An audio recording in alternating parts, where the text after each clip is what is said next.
Welcome to MagusintheMedia. This episode is a long-form conversation with Ike Baker of the ARCANVM podcast. Ike is an author, content creator, practicing ceremonialist, and long-standing practitioner within the Western Esoteric Traditions, including the Hermetic Order of the Golden Dawn, the Martinist Order of America, and Blue Lodge and York Rite Freemasonry. We had a wide-ranging conversation, and it unfolds the way real conversations do. We spent a brief moment getting oriented with the moment, how each of us came to this work, what shaped our paths, and then we moved into it pretty quickly. We begin at the personal level. What is magic?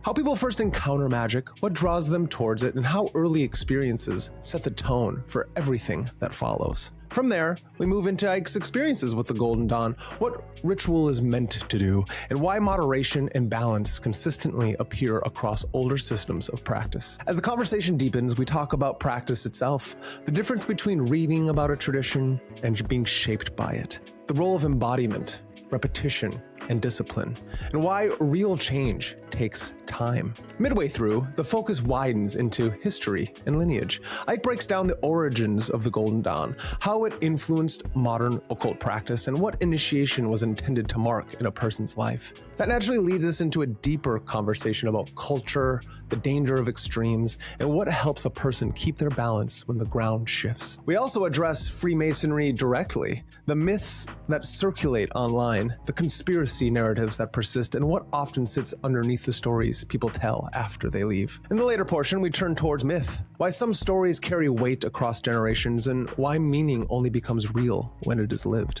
We close with Joseph Campbell's challenge, the task of building a personal mythology that can hold a life together and give it direction. And if you're new here, MagusintheMedia explores myth, magic, philosophy, media, and meaning in the stories that we love. These are the deeper currents beneath the narratives that shape us and the lives we are trying to make sense of. And if this conversation resonates, subscribe, like, and share. It really helps reach others who already are looking for this kind of work. This is Magus in the Media. Let's begin.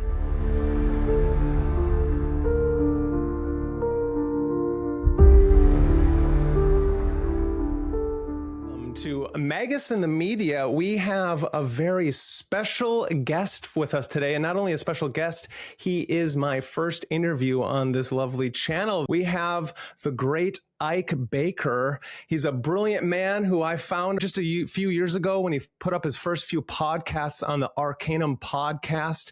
And ever since then, I've been following him, and I'm here wanting to bring him to a wider sphere of the world, not only because he has helped my understanding of magic, occult, esotericism, and everything in that sphere. I just think he helps ground us in a world where we are trying to find meaning. So he integrates that mythology and everything else with it. Thank you for coming on today, Ike. Yeah, thanks for having me here, man. This is it's a real treat, and of course, it's an honor to be your first guest. I hope this is everything you want it to be.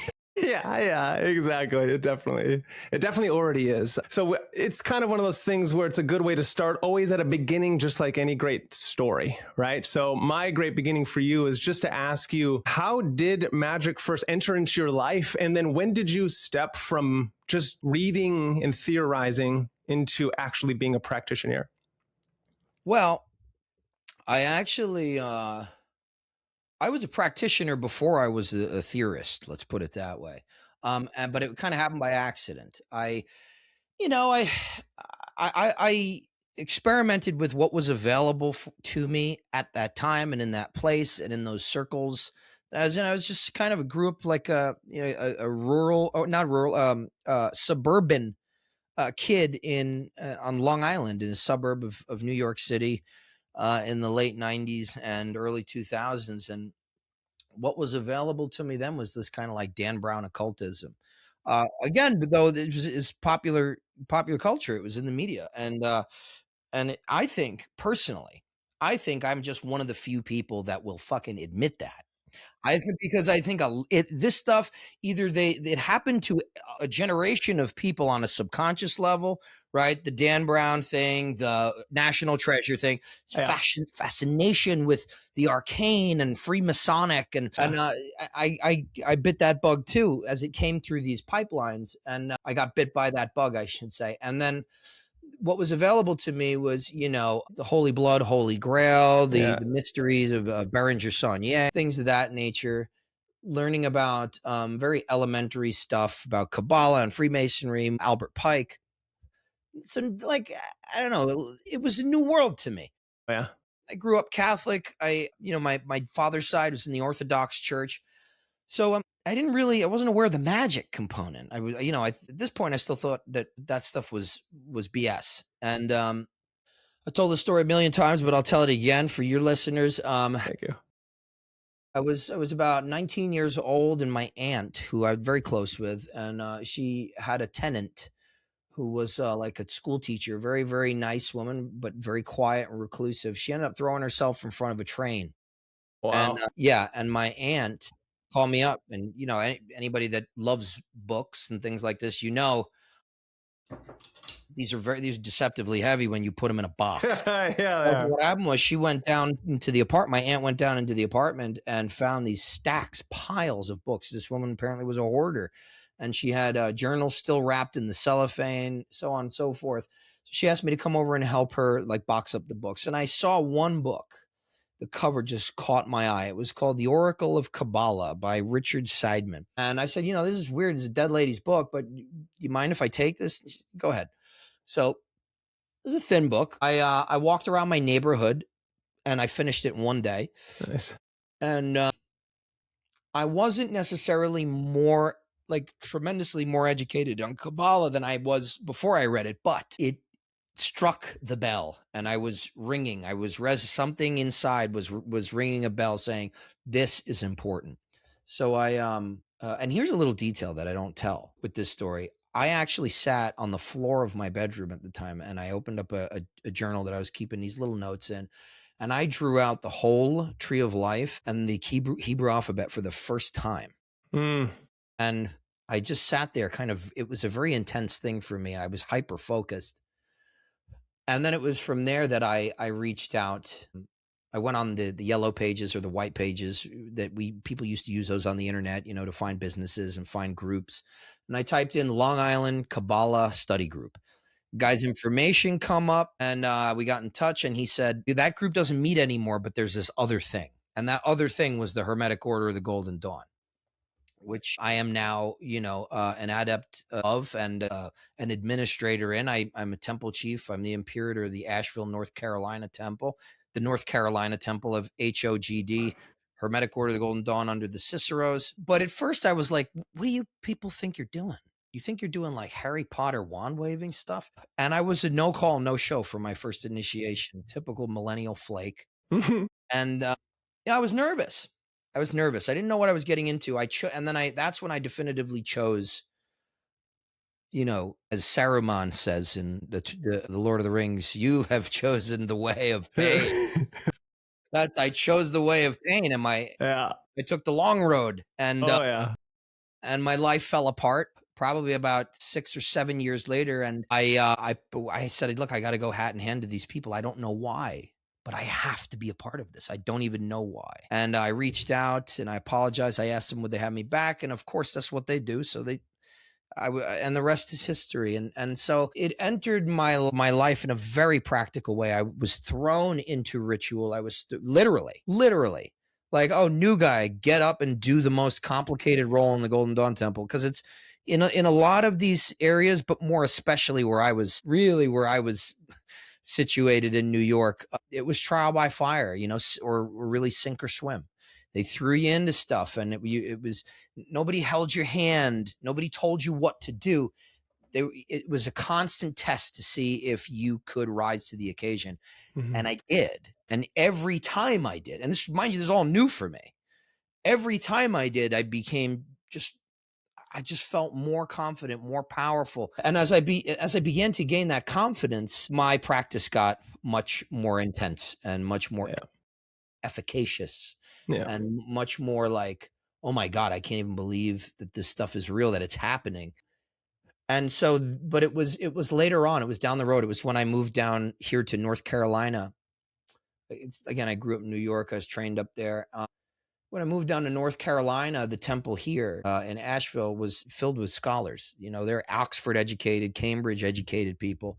And I began having conversations with them about the phenomenology of the experience, because a lot of these scholarly guys, not all of them, but a lot of the scholarly guys, they come through the Masonic sort of community, and they're like, you know, interested in Martinism and Golden Dawn, all this sort of these backdoor avenues from Masonry into the occult, because that's all of these orders come from Masonry. But they're not like the most, let's put it this way, inclined. So they're like, you know, chomping at the bit, like, tell me, what's it like? How do I know that I'm doing this right? How do I know, so on and so forth? And I would tell them certain things and explain the phenomenology. I have a knack for articulation, I'll say that. Yes, you do. And then it was really interesting, because they would tell me, like, this grafts onto this, exactly the shit that you're saying is like what we've been reading from ancient Gnostics, ancient Platonists, ancient Hermetists, and all these ancient traditions. And I'm like, okay, where can I read this stuff? You know? And that's actually how I got into the theoretical side. I started out as a practitioner. That's crazy. That's crazy, because normally it seems like you're first, like not you, but the great Ewening is like, we read about it, you know, because that's how I have a very similar background when it comes to my mom introducing me to Dan Brown. And so I myself, being an older millennial as well, read the Da Vinci Code, was fascinated by National Treasure, as well as really liked the whole CIA, FBI. I thought that was how I was going to realize the great secrets. And then from there, I was like, okay, now I need to go to college. What am I going to do? So I actually went to school my first year for criminal justice. Wow. Yeah, wild. Because then if you know me personally, you'll be all like, that guy? No, because then I realized that wasn't for me. And I started my first somatic opening with cannabis and mushrooms and LSD. And then I obviously was like, I am not cut out for criminal justice anymore. Because that's what I'm saying. It's because you realize with those first openings of those somatic circuits that actually to do those other things would make me a cog on the wheel, instead of really understanding that I'm trying to get something that will never be told to you from that. Yeah, absolutely. Yeah, and that's, you know, that was a wise decision for a young man. Truly. Stumbled upon it. Yeah, you know, I did as a kid, I did have, you know, 16, 17 years old. I started, you know, experimenting with these kinds of things as well. So and it did serve as an initiation. It was probably the first one, the first big initiation in my life. Was you know, psychedelics, psychotropics, and entheogens, and I had a long experimental period that lasted about a decade to 12 years of doing this stuff. Now, my standpoint is that I don't need it, and I don't think most people do need it. I don't. It becomes a crutch for a lot of people, but yes, it does. I will admit that those first couple of golden times can really do it. Yes. So the trouble is that, like, we as a society, we don't actually have any idea what moderation is. Like, what is moderate for us is excess. Yeah. I mean, think of it this way: the ancient Greeks, right? You have the Delphic maxims, the really holy pronouncements over the temple to Pythian Apollo at Delphi in ancient Greece, the oracle. Yeah. One of them is know thyself. Yeah. The other one, which less people know, is nothing to excess. Nothing in excess. Third one, which almost nobody knows, it's my favorite one because of how you know, screwy it is. Make a promise and destruction is assured. That's the third one. Ooh. Yeah. That's very Chinese, it feels. Yeah, that's true. That's a good point. Yeah. But that could be in like the Huangdi Neijing or something. That's what I'm saying. Yeah. But I would say, you know, those ancient Greeks did everything to moderation. And think of it this way: they never drank straight wine. Right. Right. So we drink 1, 2 cups, 3 glasses of wine. I'm drinking moderately. You know, when to have straight wine, they called it barbaric. That was what the Scythians did. They call it drinking Scythian style, was to not dilute your water equal parts water and wine, because they considered the state that you're rendered in when you're drunk barbaric and uncivilized. Yeah, mania. So, exactly. Yes, and not the good mania. No. Not the divine madness that Socrates is trying to talk about. Yeah. So when people talk about Bacchus and Dionysus, right, they're like taking something, removing it from its context, using it as a justification for hedonism most of the time, not all the time, and then they're applying it to their own circumstance, which is at so many magnitudes of removal from what these things meant 2,000, 2,500 years ago. So, but everybody feels really confident that they know. But in reality, our society does not raise us. It never shows us the traditional standards of moderation, and that's why ultimately I don't like to. I'm not big on the entheogen thing. But then many good scholars that are my friends, and I support their work. But it's I'm not the guy.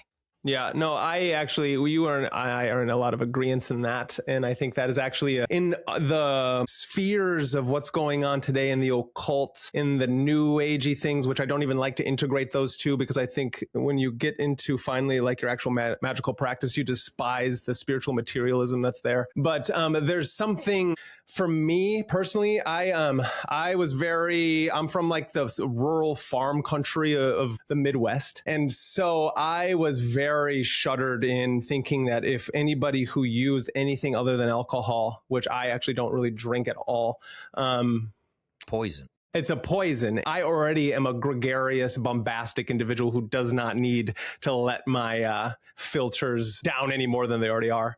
And so it's one of those things where I find interesting is that I got into the entheogens in my younger years, in my younger 20s, because of it wasn't around where I was. And everyone who was using that and or cannabis was not graduating from high school. So I was like, and then I was afraid of my father. He's a loving man, a farmer, but he also instilled that like fear in me, which I think was actually really good. That's what a good dad does. That's what a good dad does. What a good dad does is he instills fear in you, and also love, and that engenders a respect. No, it definitely does. But interesting enough, those are the time periods when Dan Brown and all those people were writing, was when I was in high school and junior high and stuff like that. Yeah.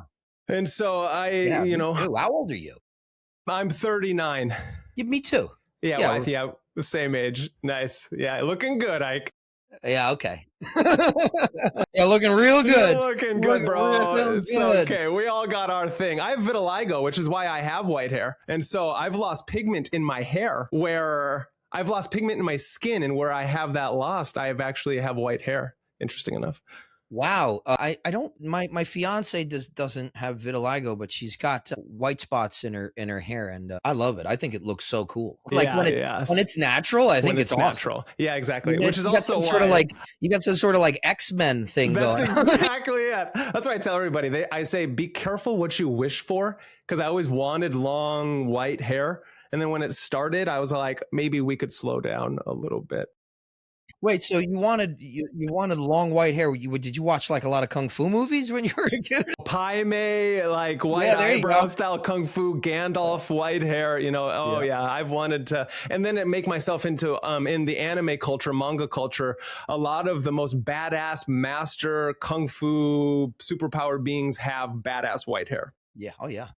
And so that's kind of been my own thing. But the back to the entheogens is that I think that it's become an escape. And Carl Jung talks about how, you can take those things to break you free. And for me, when in my younger years, I think I was telling the Occult Rejects this when I was on there a few weeks ago, is that my beginning was me kind of rebelling against what I was going to do with the criminal justice thing and trying to search for what was I going to do? What was I good at? I was good at reading, and I had an imagination, and I already was interested in fantasy, sci-fi, and magic, but not magic in the occult world, not this theurgical practice. And so I fell into the more hippie subculture and where I'm from. And upon doing that, it was one of those evenings where all of a sudden where it's just me and a group of friends, mostly just me or 2 or 3 other people. And all of a sudden, you take large dosages, as they say, and then Tool is on. Oh, yeah. And then the rest is history for me. I am here talking to you now. And that was one of those interesting things where I think I was brainwashed in a good way by what they already were studying and reading and putting into their music. Well, and that's the thing too. Like I found out about Berenger Saunier through Danny Carey's section of the Tool Army website, you know, Been there and studied that. Yep. Yeah. And I had like a second, when I was a senior in high school or a junior, I can't remember. I had a second period, like computer lab class, and like we had assignments and stuff. The only thing I did in this fucking class was just read the Tool website every morning.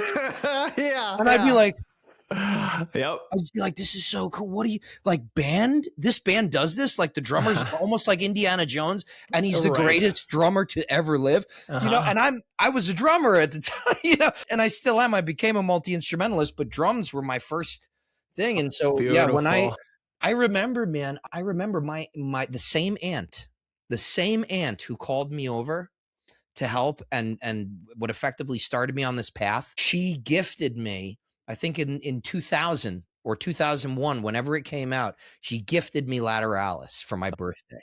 Wow. And that did set me on a path, man. It really, really did. So we do have a lot in common. Yeah, I was feeling that too. Yeah, for me, it was, I basically, from personally, you know, not to get deeply into it, I had my own birth death moment in that long span as Rosetta Stone from 10,000 Days was doing what it does best and straight chaos. And then it was one of those things where during the Christmas time, which was just like a few weeks later, I was on the website that you're talking about and going through their book reading list.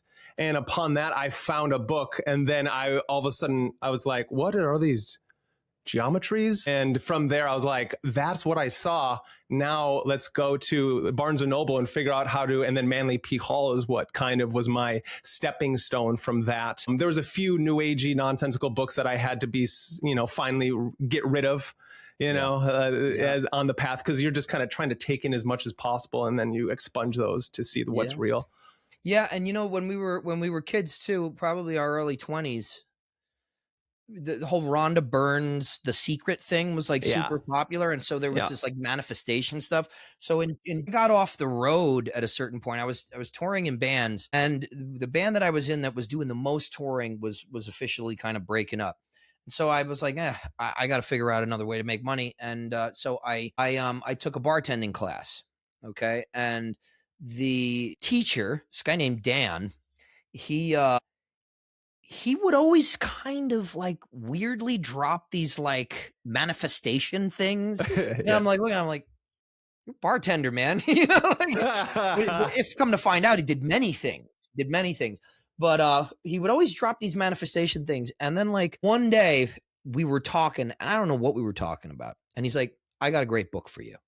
And he comes back for the next class. He gives me a book, Think and Grow Rich by Napoleon Hill. Yeah, I know. Yeah. Now, there's some serious stuff in there concerning what I would later learn to be the laws of magic and the powers of the soul. And it's got some good stuff. The thing is, it's oriented in the wrong direction, if you ask me. Okay. And it's oriented towards gain and material wealth. And there is, especially when you're working on a psychic level with that kind of stuff and engaging those, you are in danger of obsession. Because any human being, when money starts coming in, you are in danger of obsession. We call that obsession greed, but it's really obsession. That's why it's irrational. Right. So yeah, it's like you got everything you need. You still want more. Yeah. It's not that they want more. It's that they're obsessed with acquisition, which is kind of like its own parasitic demon. Exactly. You're creating a whirlpool in your energy body that's just going on. It's getting bigger and bigger until it takes the whole thing over. So, but he gave me that, and I liked some of the tenets, but I've never been the kind of guy. I mean, you know how much I charge for my courses. I mean, I'm giving the secrets of the universe away. Giving it away for free. Like, you know, it's crazy.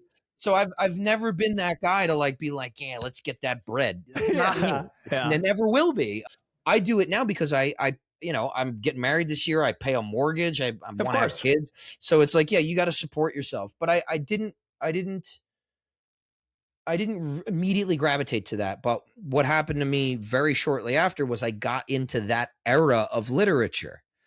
And one of the foremost among those people, even though he wasn't necessarily, Think and Grow Rich, using the power of the mind, was Manly Palmer Hall. Exactly what you're talking about. It was the first proper esoteric book I ever read, was the Reader's Edition of The Secret Teachings of All Ages. Now, at that time, this shit wasn't cool. No. I had to. I would read it on the subway going to work, my bartending job. I would stick it in my backpack and read it, and stick the backpack on the floor in between my legs. No one could see it. No one could see what I was reading.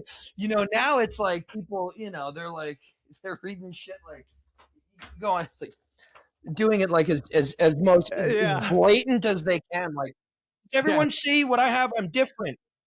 I'm one of the ones that are different. Yeah. Don't talk to me or do. That's basically what it is. Don't talk to me or do. Yeah, no, that's hilarious. Manly P. Hall is such an interesting topic with him, is because it was so not cool. And at the same time, no one knew that when that book came out, he was like 21 years old and 22. And he was giving that book away to high level sergeants and officers in the military. Some of the richest Hollywood people. Yeah. And you know what, before he even, like, his research project for that book involved him, like, he inherited money, or he was supported, and he took some of that money and he went around the world. Oh yeah. Like, he went to China, he went to India, he went to all these places. Oh yeah.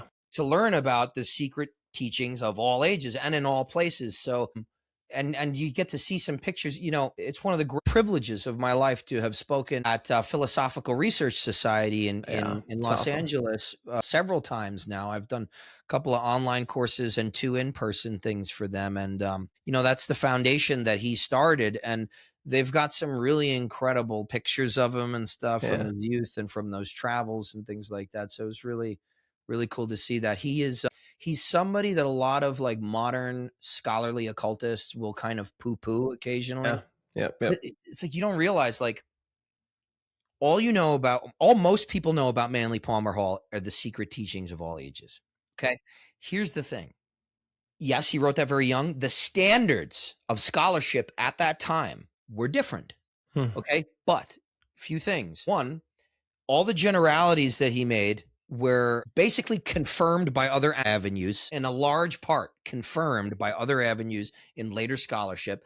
And A, and B, he wrote a companion piece to the Secret Teachings of All Ages that most people don't know about. It's called Lectures on Ancient Philosophy. And it explains everything from a Neoplatonic worldview. Yes. Then I didn't even realize it. I went to the PRS bookstore, the Philosophical Research Society bookstore, one of these times that I was there speaking. He was using this publishing house to crank out his own ideas and research and scholarship. And I wrote the book, A Formless Fire, and we put it out in 2024. And I was hoping to shed light on the theurgic, Neoplatonic, and Platonic sources of all of this tradition. Its real roots. And I was like, I'm going to do something different here, because a lot of people do not take this angle. And I put it out, thank God it was very well accepted. I felt good about it. And then I went and talked at PRS. I went to the bookstore. Turns out Manly Palmer Hall already did that. Yeah. Initiates of the Flame, or that. But then he's got these series. He did a whole pamphlet series on the Neoplatonists, on the Hermetists, on the Taoists. Is it called the Adepts? Yes, it's the Adept series. I own it. Exactly. Yeah, it's unbelievable. Yeah, and I got that book. My girlfriend is a classically trained astrologer and tarot reader, Kaiva Rose, so everyone should go check her out. But so we were traveling around doing expos, and a random old woman had brought a huge stack of her library that she had collected through time, and she had tons of Manly P. Hall books, and amongst that stack were the Adepts by Manly P. Hall. Was something I've never heard of or seen since. And so I've only seen it at the PRS bookstore, and reasonably priced through there too. But yeah, it's like, and I think he put those out in the 60s or 70s. So it's like, yeah, it was later on in his life, and his research got better. Like that, it really, and it it was intense to be just flipping through the book going like, fuck, man. I got respect for him, but it's like I thought I was doing something, Manly Palmer Hall covered everything I'm probably going to talk about ever. Yeah. Oh, yeah. Oh, yeah. No, I agree. But it's good you did that because most people aren't going to pick his book up. And those books are interesting enough. A few thoughts as you were talking about Manly like that is that, side note, did you know that his mom was the first, I think from Canada, that was one of the first chiropractic practitioners? No. Wow. We did a long breakdown one night of just going down the rabbit hole when I finally realized how he died. He was murdered, some say by his caretaker, who were a bunch of con artists and thieves, and then they ended up stealing tons of his work. Yeah. Sad. I did an interview with the author and musician Ronnie Pontiac. Yes. And Ronnie and his late wife Tamra, they were sort of research assistants and apprentices under the Halls. And yeah, Ronnie was the one to tell me. I did an episode with him on Arcanum, and he goes really in depth about the whole experience of finding out that he was dead and hearing from his wife. She was convinced that it was this guy that was like, it's not good. Don't go away with him. Don't go up there. And yeah. So that was a really interesting talk. And I didn't know either until probably very shortly before I met Ronnie. I didn't know that Manly Palmer Hall was murdered. Yeah. Yeah, it's wild. And it's interesting how that doesn't come up anywhere when we're talking about him, that then he maybe succumbed to what a lot of people succumb to, even though he may have been a high-level adept. He succumbed to the compassion of having a heart and thinking that people were good. Yeah, and here's the thing, he was old. And I'll put it this way. One of the most profound challenges of lecturing, giving classes, writing books is attempting to strike a balance between your output and your input. Yeah. Your input has to be your practice. Yeah. It's not like music where you can go and watch an Alejandro Jodorowsky film or go look at some surreal art and then be inspired. That's not how it yes, those things can factor into your magical styles and your insights, but at the end of the day, your input has to be refining those interior senses. And he talks a lot about that. And he did practice magic before he met his wife. But later in his life, I think that became less of a priority, and those kind of like spidey senses might have gone away. Yeah, interesting. Before he met his wife, do you think, so are you saying undertones that he may have stopped practicing once he met her? I believe that he stopped at least the type of magic that he was doing, right? Because I think it shifts at a later time for him, and it becomes much more of a mystical thing. He becomes much more interested in the mystical aspects, the contemplative aspects, what we would call in the antique Neoplatonic tradition, an approach of that is more theoria, right? So it's more contemplative, but I'm almost positive he was, from what I understand, he wrote many treatises on it and he understood it. Yeah. In his early life, these little tiny treatises, these books, and he knew occult anatomy, he knew magic, he knew the processes, he knew all about the grimoire tradition, he knew all about the Hermetic Kabbalistic tradition, he knew all of it. He mentions William Wynne Westcott, one of the founders of the Golden Dawn. Yep. But at a certain point, like he stops talking about that stuff, and he becomes more interested in the wisdom tradition, which really, I mean, in terms of actual factual history, that's more mystical and contemplative than it is theurgical. So he was, from what I understand, and this is anecdotal, I'm pretty sure Ronnie told it to me on that podcast. When she met him, he was like, he had these dark circles under his eyes. He stayed up all wild hours at night, and he kept these shades drawn, all these thick curtains like I have here. He never let the light in, slept all day, got up at night to practice magic. And he had this like sort of strange little manservant in the house with him that was, probably, right, if you're familiar with the techniques of ceremonial evocation, you need an assistant. You do. Yeah. So I think that all kind of started to change when he met his wife. Interesting. And what's so interesting, I have a bunch of thoughts from that. That was beautiful. But the last thought would be there. It's so interesting. The little manservants we keep, like John Dee having Edward Kelly. Edward Kelly wasn't known to be the greatest individual or person. And so it's interesting that, like, even though they're magical practitioners, it seems like there's something there that hasn't helped burn away that dead ash of like upholding virtue. And that's the thing, like you can achieve magical power and still be a shitty person. It's not dependent on how virtuous you are, but you will ultimately sow the seeds of your own destruction, which is just seen time and time again. It's a cliche at this point. That's why people aren't interested in hearing those stories anymore of like Dr. Faust and things like this. But it's true. And things like the higher magic, the theurgy, they require much more of your energy. They require much more commitment, and they can be just as dangerous. So in theurgic traditions like the Golden Dawn, it is, I have studied this stuff. Anybody who knows me, anybody that's listened to me speak for 10 minutes knows that I deeply understand and I'm familiar with the source materials of antiquity. Yes. And knowing those sources, I still say the Hermetic Order of the Golden Dawn, its inner order is one of the most refined and efficacious systems of theurgy that you're ever going to practice. So that requires that first you be initiated, right? Because magic and initiation, they're not always the same thing. But before you can do the magic in something like the Golden Dawn, in something like the theurgic school of Iamblichus, you got to initiate. You have to change. You have to know thyself and learn that. And it's not all just psychology. That's a big part of it. And it's not all just virtue acquisition. That's a big part of it too. But there are other things. And you have to go through that path so that if and when that power comes, you are the type of person who's fit to wield it. And you're not going to, burn yourself up, burn out your own energies. And so, send these ripples of negativity and harm out into the sowing seeds of discord. Yeah, exactly. Yeah, and it's as easy as for everyone out there who isn't so in and on the magical pathway and know these, the more Neoplatonic terms. It's as easy as saying Jedi and Sith type of ideals.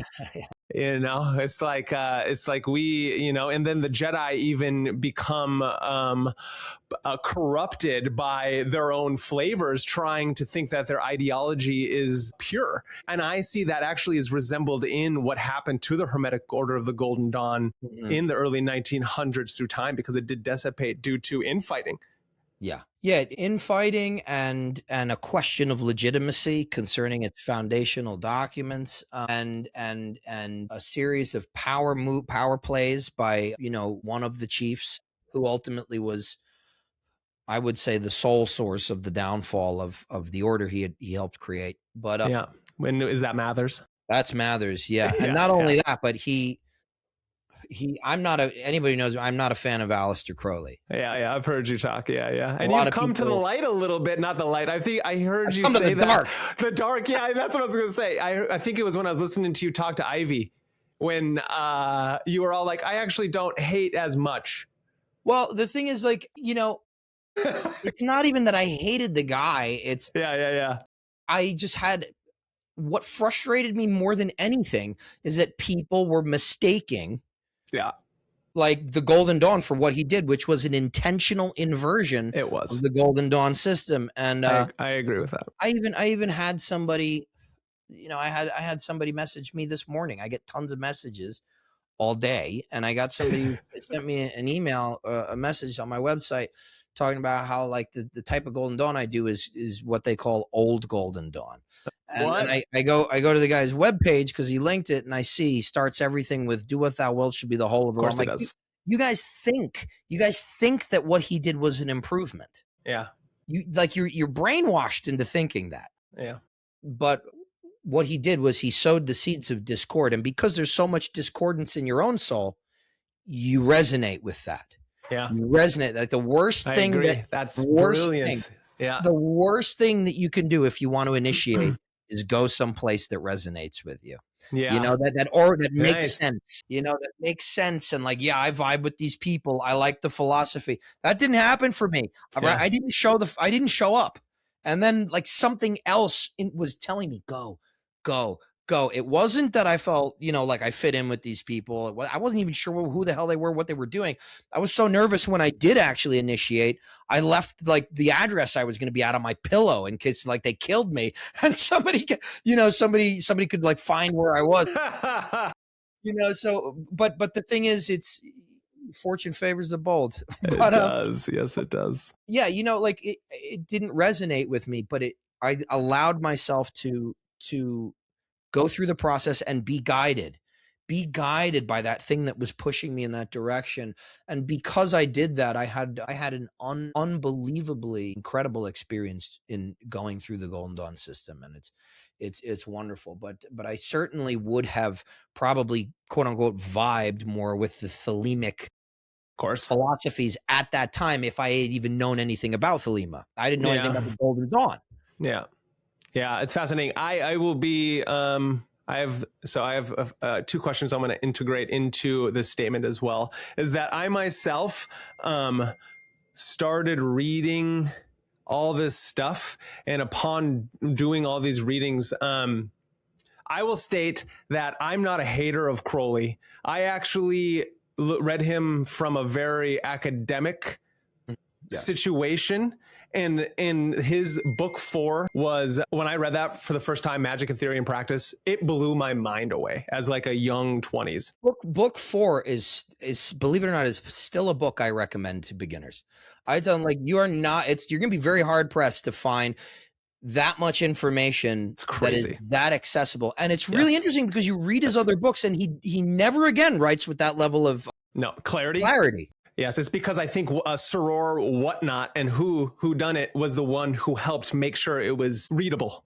I don't think, because he was such a pretentious bastard that like he wrote in a way that even pissed off William Butler Yeats. You know what I mean? And I am a huge Yeats fan. I love his work. And so to back up a little bit, I want to get more into that here in just a little bit because I think it's so fascinating. And I really want to, because I like spamming these long conversations like everyone else does. And I feel like we're doing anti-propaganda against the propaganda of those people who want to label Freemasonry, Hermetic Order of the Golden Dawn, and the occult and esoteric and magical communities and practices as satanic and Luciferian. And I think those people are novices and they don't understand what they're talking about. And so I give them my heart and sometimes I give them the sword, but as in intellect, you know what I mean? We're not harming anybody here. We do not promote that either at Arcanum nor MagusintheMedia. But some of the question I want to go back into is let's just kind of explain really nicely, give a good definition, whatever it is means to you. I've heard you kind of,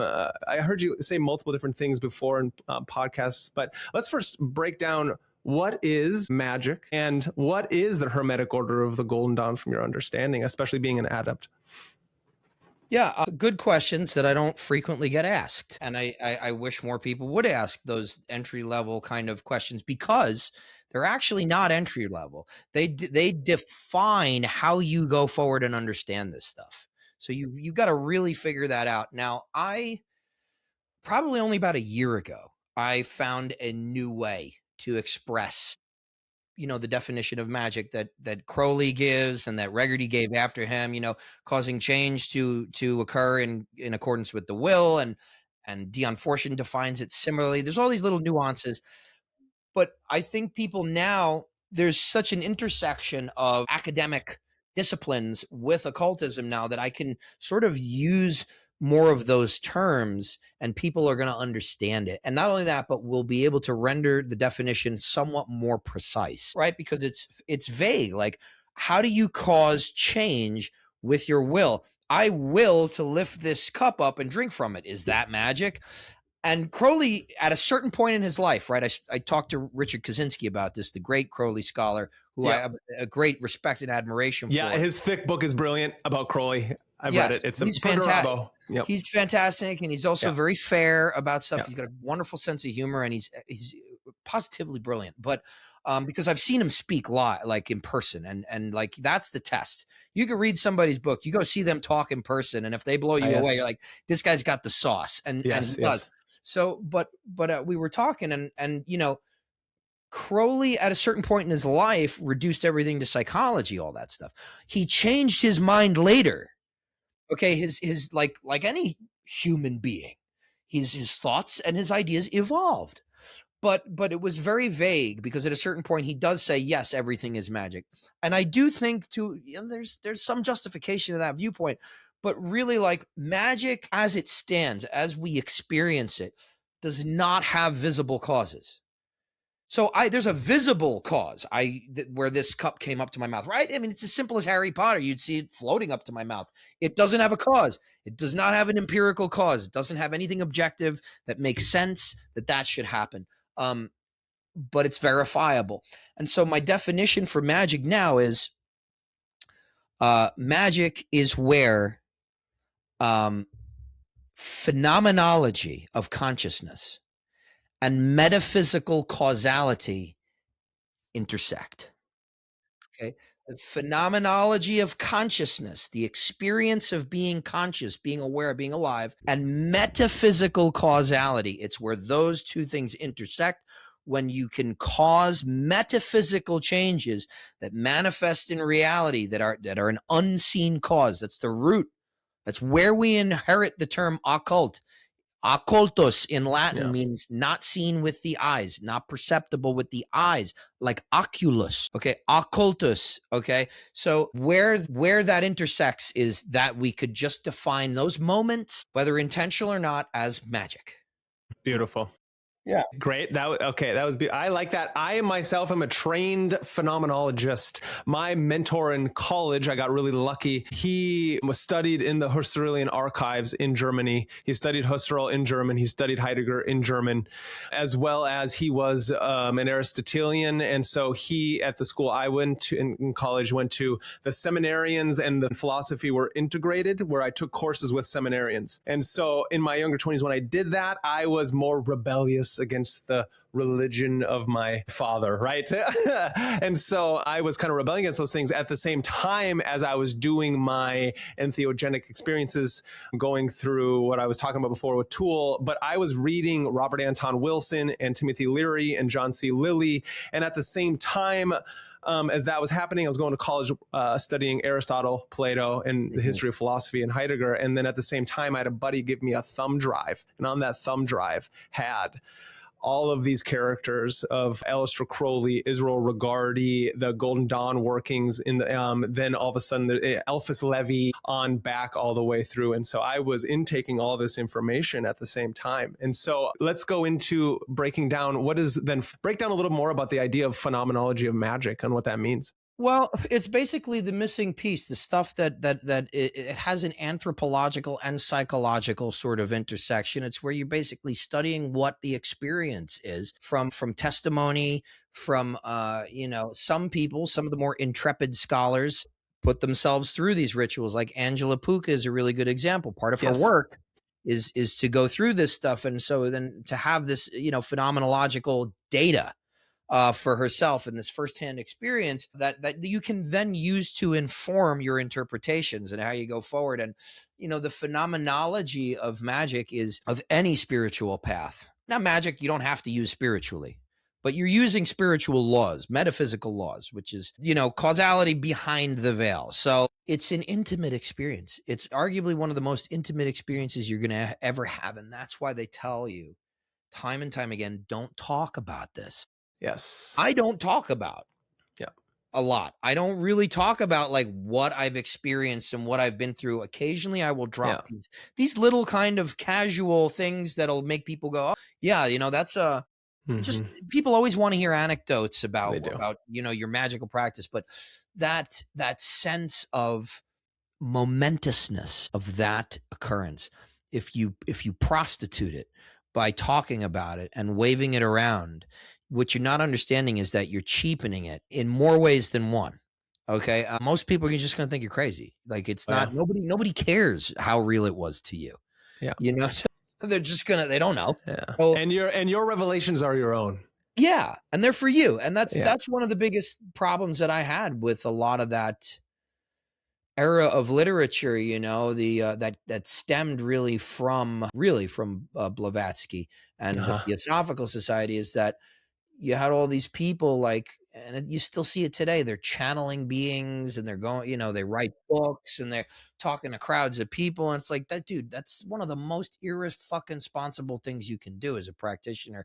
Your revelation is for you. It's not for the rest of the world. Oh, yeah. Yeah, no, I agree. I agree. Now let's work into it. A lot of people think they know what the Hermetic Order of the Golden Dawn is. And I think that most people don't, obviously, because not only is it in a small subset of our culture, and it has some of the biggest influences on our culture, I would state, not only in Hollywood and in literature. Just the literature, but in culture as it is today. But so give me what you as a practitioner and you as just an outsider looking in as well, because you have both within you. Yeah, I mean, so when you talk about the Golden Dawn, there's this distinction that has to be made. We can talk about the historical Golden Dawn, the founding class, which was unified up until the early 90s when there was a schism. The Matherses went to Paris, everybody else stayed in London, and then from there the madness ensued. So that early class was effectively a group of, so the people who founded it, 3 people: William Robert Woodman, William Wynne Westcott, and Samuel Little Mathers. And they were, all 3 of them were Rosicrucian Masons. So they had come through Masonry to a Rosicrucian body, which was started by Robert Wentworth Little.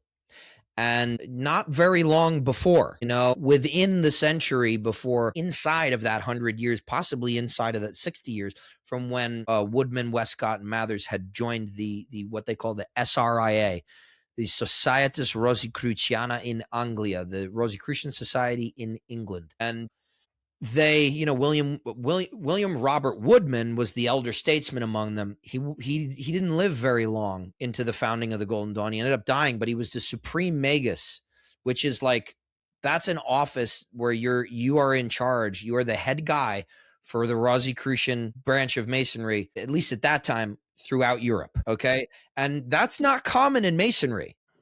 In Masonic bodies, it's very democratic. You vote people out. You got to give up after 1, maybe 2 terms.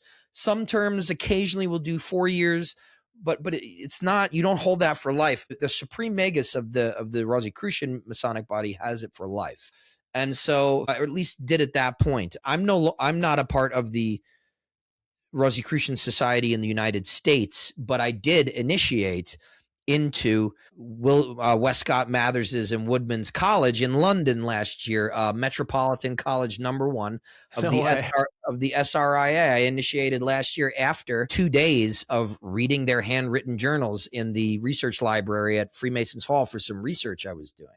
Wow. So they came out of that, and people need to understand how profoundly that influenced the Golden Dawn. And so they come into it and they create this other thing. Now, there's this document around. I'm not going to go into too much detail. If anybody wants to have a really, really nice, fine-tuned 2-part, on your channel, yes, on my channel, History of the Golden Dawn, parts 1 and 2.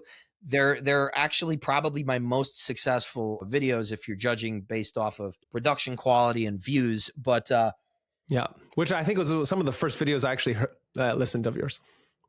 Yeah, it's been 2 years, I think, since I put those out, but it'll take care of fill in all the gaps for you. I can't go into too much detail, but there was a group of documents that the Golden Dawn was supposed to be founded on. They're called the cipher manuscripts, or the cipher folio. And it was a cipher. It was a simple Trithemian cipher, which is just kind of a substitution of letters and words, and there were specific symbols and things like this. So Westcott claims to have that he there's a lot of different origin stories for how he got the papers, but the most accepted one is that he got them from Kenneth Mackenzie's widow. Kenneth Mackenzie was a big time Mason who was interested in esotericism.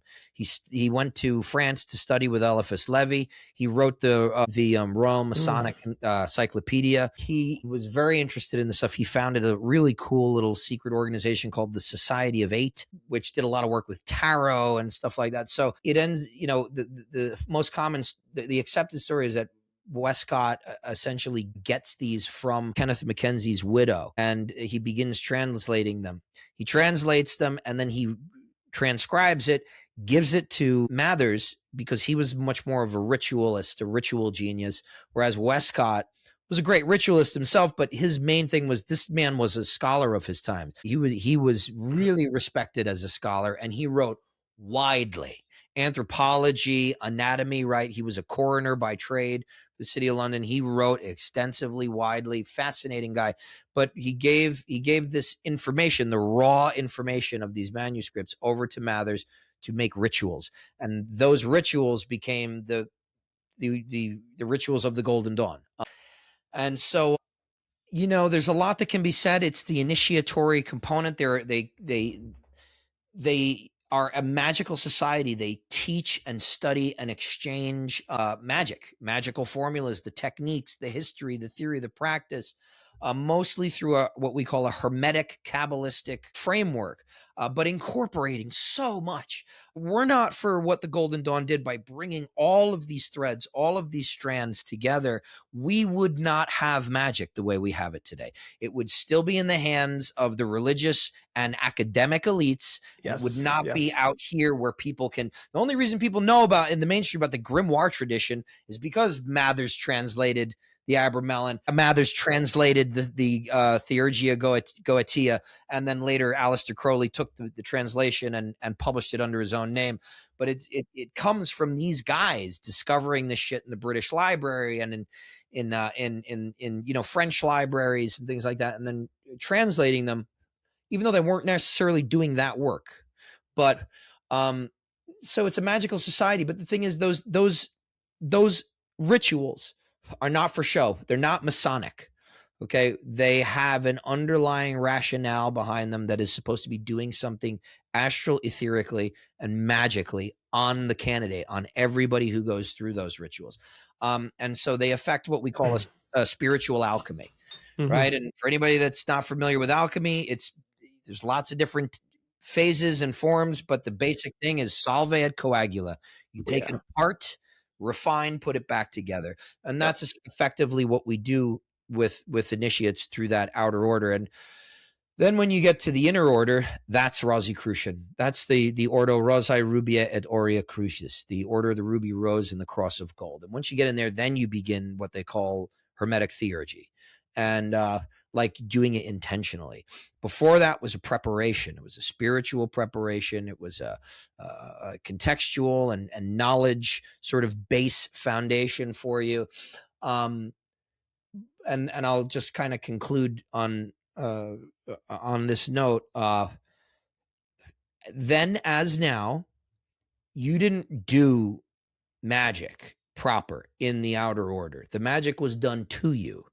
You get the banishing ritual of the pentagram. That's not really what we're talking about when we talk about, it's not intensively what we mean when we discuss this Hermetic theurgy. It's a big part of it, but it's not, you're not there yet. So the magic's done to you in the outer order, and then in the inner order, you do the magic. So that's, and it was structured that way back then for the most part. And it still is in my order now. Now, a big reason for this distinction between the historical Golden Dawn and the modern one is because there are many different Golden Dawn lineages now. It was unified back then. There's probably as many Golden Dawn lineages as there are, stars in the sky. But it's the order that I belong to, and I keep plugging my channel, but it's just, I'm realizing now it's such a resource. I did an interview with Chick and Tabitha Cicero. And talking about how, Israel Regardie, who was Aleister Crowley's assistant and studied. And Regardie's brilliant. I love his books. He is. And he's saucy, which I like about him. He spends a lot of time talking shit about other authors. Yes, he does. Yes, he does. It's that bombastic nature of us, I think. Yeah, our fire. Yeah, of a magician, right? Yeah. Magicians are a little fiery. Otherwise, we'd probably be mystics. But right. Yeah. I say, Regardie also studied under the Alpha or the Bristol Temple of the Golden Dawn. He was initiated there, I believe, and he knew Dion Fortune fairly well. But he ended up, working with Chick and Tabby to resurrect the Golden Dawn in the United States, in Georgia, in the 70s, the same year that the last New Zealand temple, the last temple of the original branch burned its papers and disbanded. So, and they didn't have the internet. You don't know that that's going on.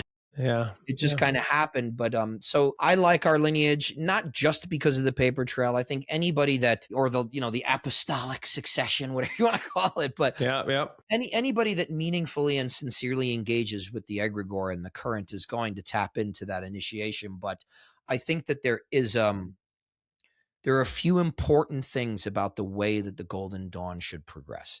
It has to straddle that balance of maintaining truth to or adhering to the tried and true original formulas, while also evolving at a sustainable pace. Because if it's not rooted in the past and growing upward into the future, then it's not a living tradition. Yes, I like that. That's actually beautiful. I think there's something to that on many routes, not only in magical traditions like the Hermetic Order or the Golden Dawn, and how the adeptship, the golden thread through the ages, evolves, but also in our own psychology of like what is wrong with our society is that we want to always categorize them in one or the other, this Hegelian dialectic. We have tradition and we have progressiveness, and they are continually at odds with each other, which blows my mind, because I feel like there are so many people in these spheres who are still stuck in this left-right dichotomy of not only politics, but that dichotomy. They're like, I am a practitioner of witchcraft, or I'm a practitioner of Thelema, or this, or that. And yet they hate tradition. Yeah. Yeah, I would say anybody that is stuck in, anybody that is mired in an extreme. Yeah. It's difficult because these people, again, we have a society that doesn't really know moderation. So extremism nowadays is like murder. You can be extreme and not kill anybody. You could still you could be at one pole of thought, behavior, action, emotionality. The Golden Dawn constantly teaches its initiates, the ones who actually initiate, to find the middle. Right? There's a saying, there are two contending forces and one which unites them eternally. Okay, this is the triangle, okay, which is tetractis. You take your oath on that in the Golden Dawn when you enter into the order. You take the oath on the triangle. Yeah. And it's the same triangle that the Pythagoreans, the tetractis, took their oaths on. Yeah. If you have one, you have 10. I've heard somebody say that once. Exactly. Yes. And if you have 10, you have everything. But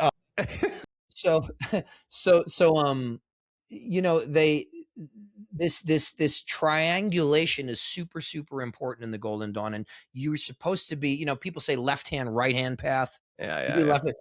Golden Dawn is not left hand or right hand. It's middle pillar. And so and even in the equinox ritual, one creator, one destroyer, one preserver, and then I am the reconciler between them. We have an equinox ritual where everything gets resolved in the center. And that's the whole thing. But people that are convinced of their entrenchment, of the position that they have taken up, they wouldn't be able to see where the middle is.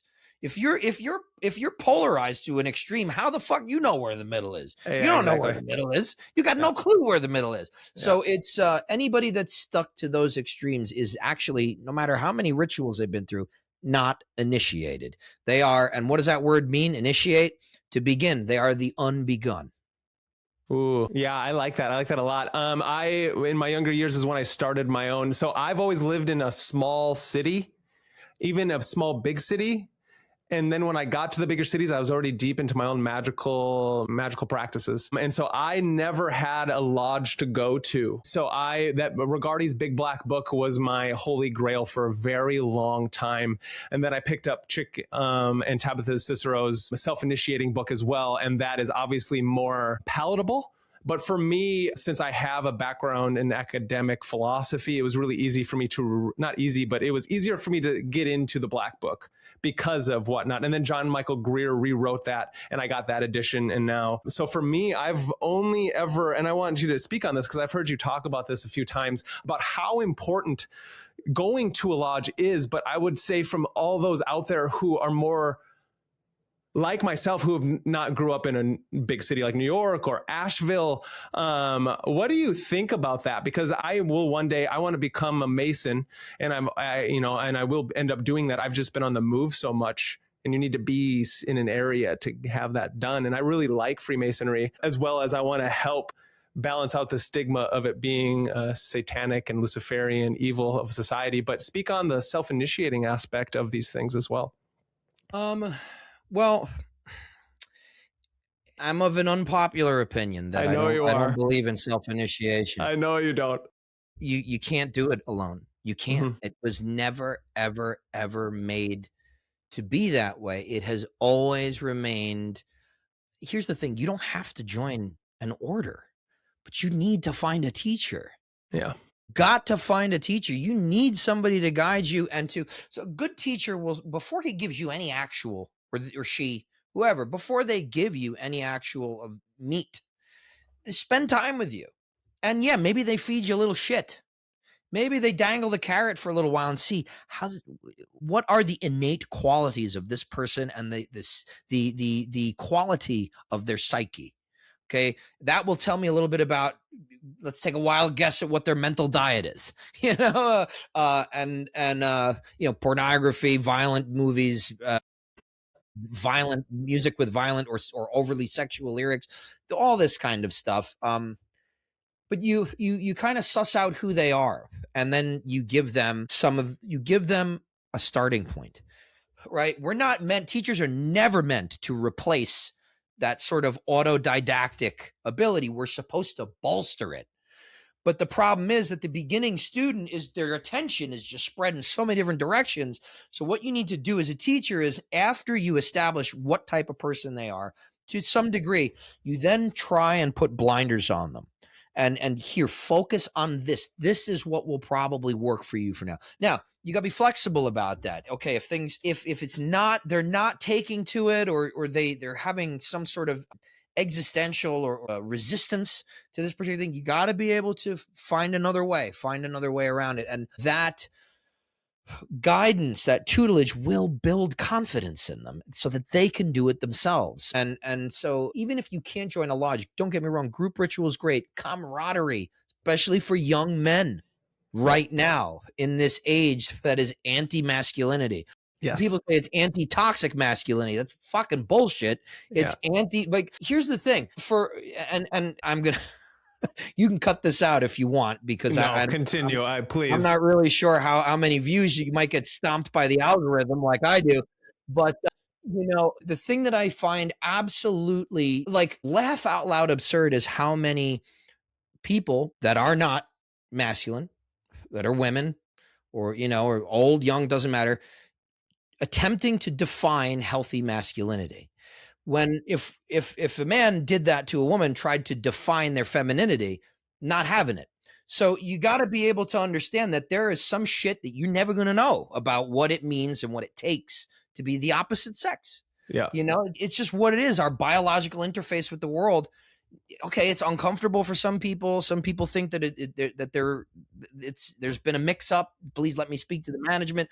But regardless of any of that, it will still, right? I mean, you have discomfort if you have this kind of dysmorphia. So your biology is still in some way conditioning you and your interface with the world. And like one of the things that you hear all the time is like, you don't know what this feels like. It's like, yeah, that's exactly my point. You don't know what the fuck this feels like. So, So camaraderie for young men, because it just basically wants us to become servile and docile to really the capital S state, and which is now, officially the merger of government and corporate power. Because it's trying to do that, Masonry is a really good place to sort of resist this annihilation, because I think that's another reason why it has such a large target on it.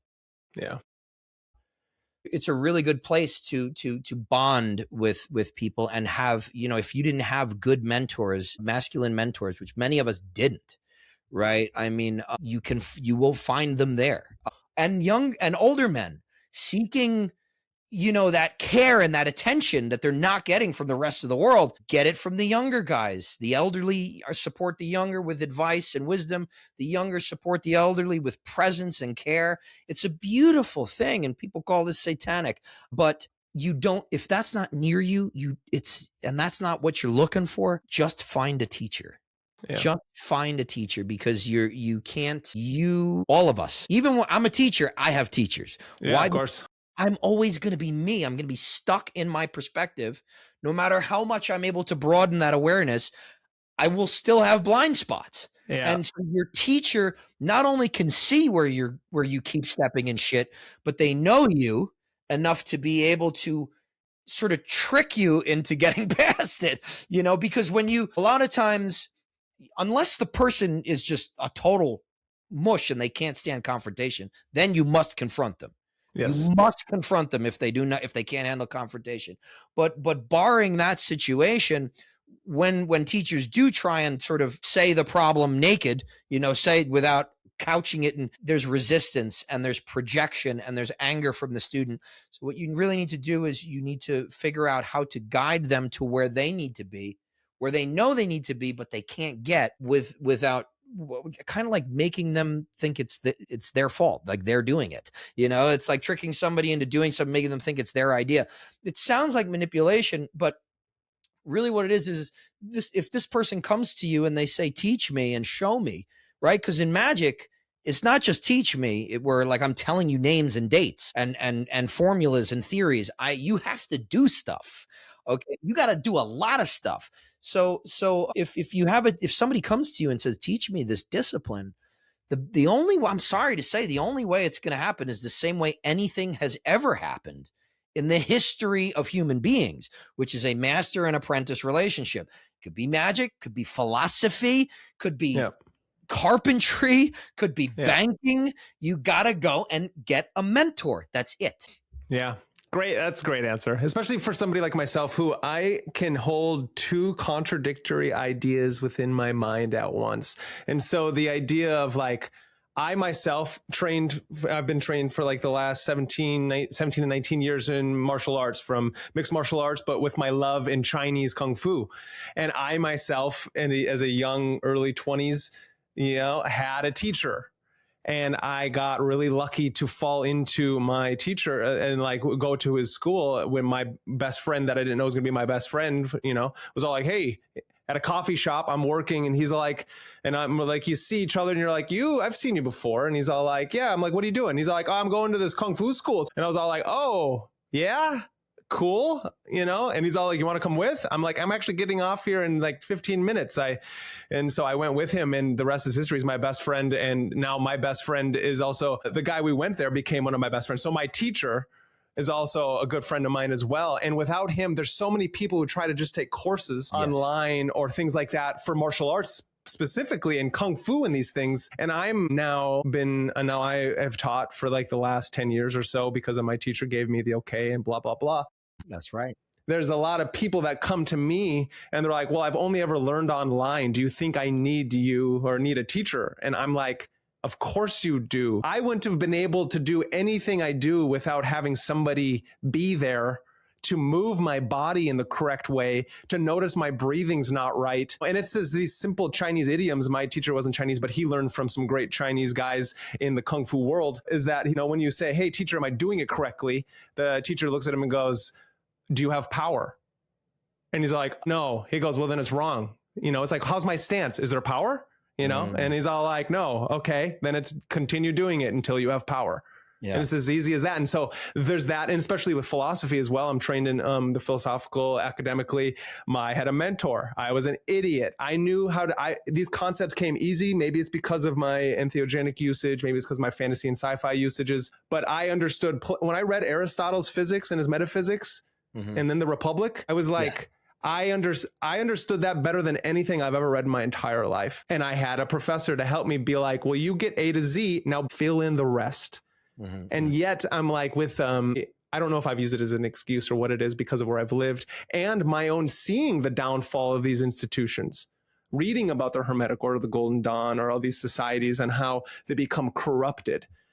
Well, but here's the thing, though, too, and I think you'll understand this. Understanding Aristotle and Plato is that everything has a sort of 3-act arc: a beginning, a high point, and then the end. And so, even something like the Golden Dawn is not meant to last. That's I will true. say this. Yeah. I will say this, and I've come to this conclusion recently. If the Golden Dawn is anything, if we can define it at that level, at teleological purpose, it makes initiates, or can, and then it's like this, like have you ever, you probably, if you haven't done it, you've probably seen it growing up out in the rural countryside. But when you want to plant, you need grass, you got a bare spot, you put the seed in the thing that kind of like spits it out, that little spreader. The spreader. the spreader, the wheelbarrow. And this is what the Golden Dawn is. It makes those seeds. It's very interesting because that's what neophyte means, newly planted, and that's how you always come into the Golden Dawn, as a neophyte. It makes adepts of us, and then throws us, casts us like seed, and you get Dion Fortune's, Society of the Inner Light. You get the Bristol Temple. You get the Stella Matutina. You get the Alpha at Omega. You get Crowley's Thelema. You get all sorts of Gerald Gardner's Wicca. It's all these people learning Golden Dawn, learning from Golden Dawn teachings and stuff, and going off and doing their own thing. And I think that is a really important purpose in for the Golden Dawn. Absolutely. But I definitely relate to your story. I had a Thai guy who taught me the Qigong and the martial arts, Wing Chun and Lian Buchuan, the Shaolin Long Fist, all that stuff, Tai Chi. I was also in school learning different forms of Qigong and Tai Chi as well, because I went to school for New York College of Health Professions for acupuncture and body work. Nice. So all that stuff was compounding, and at the same time, I was going through the Golden Dawn. They really are two sides of a single coin, and I think that people that understand both systems intimately are probably the most fortunate in terms of like having the full picture. Yeah. Yeah, no, I completely agree with that. And that's something I'm continually trying to spread the good word, as they say, is that like magic is one thing, mysticism is another. But through the ages, it seems like people don't know how to keep their health in check. And so it's like, why are there so many obese occultists? Where is your embodied practice? It's like, I'm not saying go lift weights and become that, but it's like, where is, and I think I asked Jin the Ninja, and I brought it up on the Occult Rejects, and I was all like, let's talk about this. Like, where is the Western esoteric martial art?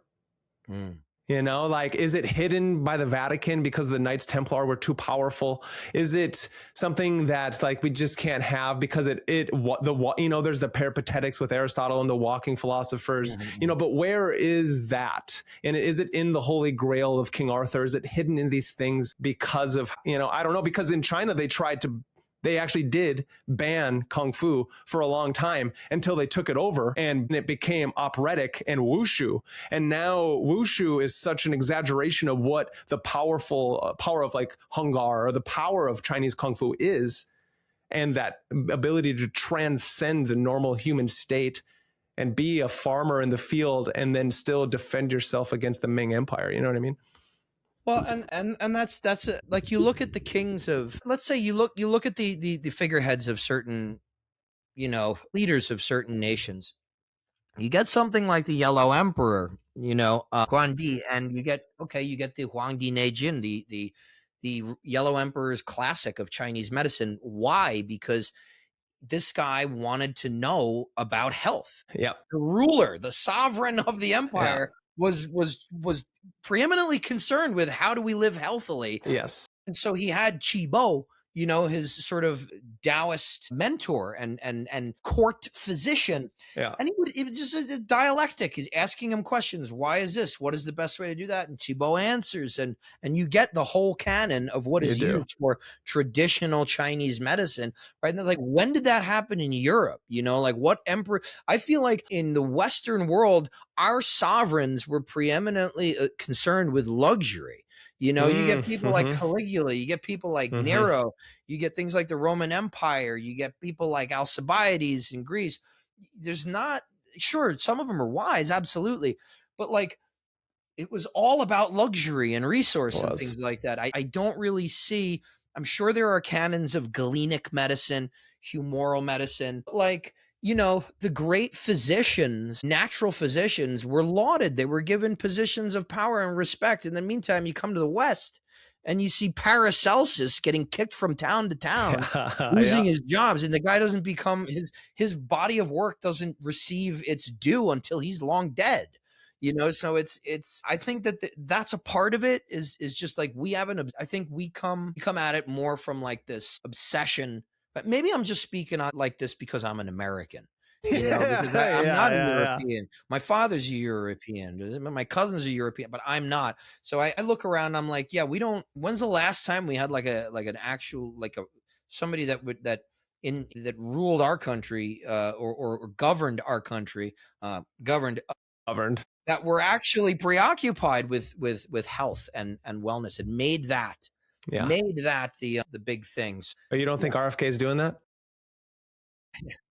That's a joke. That's a bad joke. We don't have to. But nice. No, I get it. It's because something fascinating, which most people don't know. And you probably do studying this, but if you don't, here's a little thing. It's fascinating. Why I think Tai Chi is so brilliant and it's not as woo-woo as most people want to make it seem. It has been whitewashed. And so we have taken out the warrior aspect of the Tai Chi form. It is, you know, you have your Neidan and your Wudon, right? And that Neidan, that internal alchemy that's going on, that elixir of life, is nothing without the exterior of the hard Weidon practice. And so what I'm getting at is, in Tai Chi, it's an integration of Taoist and Buddhism and the Chinese medicine and the Taoist I Ching. And so it's fascinating because in Tai Chi, of 13 main postures that you go through, yes, there's 24 and 48 and 136 moves or whatever you're doing, but that 13 equates from the 8 trigrams of the Bagua and the 5 elements of your Chinese medicine. And that's why I think Tai Chi is one of the greatest of all martial arts. Tai Chi itself means grand ultimate. And so it's fascinating that within that Tai Chi system, I think it is philosophy in action, something I'm actually creating workshops and doing in the town that I'm in soon, because it's a lot easier to get people in if you do big classes like this. But at the same time, if they can understand that it's not just this woo-woo new agey thing where you're just moving the ball. Yes, you move the ball and do the thing, but at the same time, I personal train old individuals, and this is something that you can then take into just walking correctly. It's not like you're going out to fight, walking correctly, right? Let me tell you, that was like a revelation to me that I never understood. There is no way to understand that until you begin, you know, in martial arts and even in something like Tai Chi, you know, you're assuming a cat, you know, the cat guard sort of position. Yeah. And then you've got your herringbone stepping and things like that. Yeah. You know, and it's all of these things are hyper focusing on your footwork. Yeah, now, you get that in Western boxing. I boxed before I did martial arts, but I love boxing. The thing is, boxing, you have to. It's totally different. You never ever want to get your feet as close together as you never want to cross your legs, and you never want to get your feet as close together as you sometimes have to in martial arts, especially when you're fighting at very, very close distances, like in Wing Chun, things like that. And there's rooting techniques and stuff, but ultimately you'd never do a herringbone step in boxing. No. They tie your ankles together with a piece of rope to make sure that there's no slack. Yeah. And then if you want to switch, you got to jump. You can't bring your leg. You can't that step through, the great step through. Yeah, exactly. So they're very, very different, and so you do get that footwork and that coordination in Western boxing, but you don't get the finesse that you get. And what happens is that you don't understand is that you are becoming more aware, more of your consciousness is spread out through your body. Exactly. Your somatic experience is becoming refined. And it's becoming broadened. Like, I remember walking in the woods after it just hit me after a year of Qigong, Tai Chi, and Wing Chun. And I felt it like I was dancing as I walked. And I was like, I've achieved some fluidity of motion. And it only took a year, you know? Yeah, But right. it's an astounding thing, because then it really is like, to me, it's hard, right? Because I'm like out here talking about theurgy and hermetics and Golden Dawn. I don't feel like I don't feel that I am a suitable representative because I don't have the ethnic background. Right. But so I want to leave room for people that do have the ethnic background, that kind of, they do get marginalized. And I'd rather allow them to do that. But to me, Taoism is the complete system. Yeah, I like that. In all of its aspects. You're talking about Taoist magic, Taoist sigil craft, Taoist cosmogony, Taoist divination, Taoist health, Taoist martial arts. That is it. To me, it's the best system on the earth. But I don't feel fit to be its representative. Yeah. It's no, I hear that as well, especially if we, the thing that always comes to my mind is Carl Jung stating it's like how important it is to go to and understand the symbol set of the unconscious mind, which is the West's, Christianity or any of these things. And a lot of the symbols within the Golden Dawn, right, are your Christian mythological structures of the rising and the dying God type of mythos, right?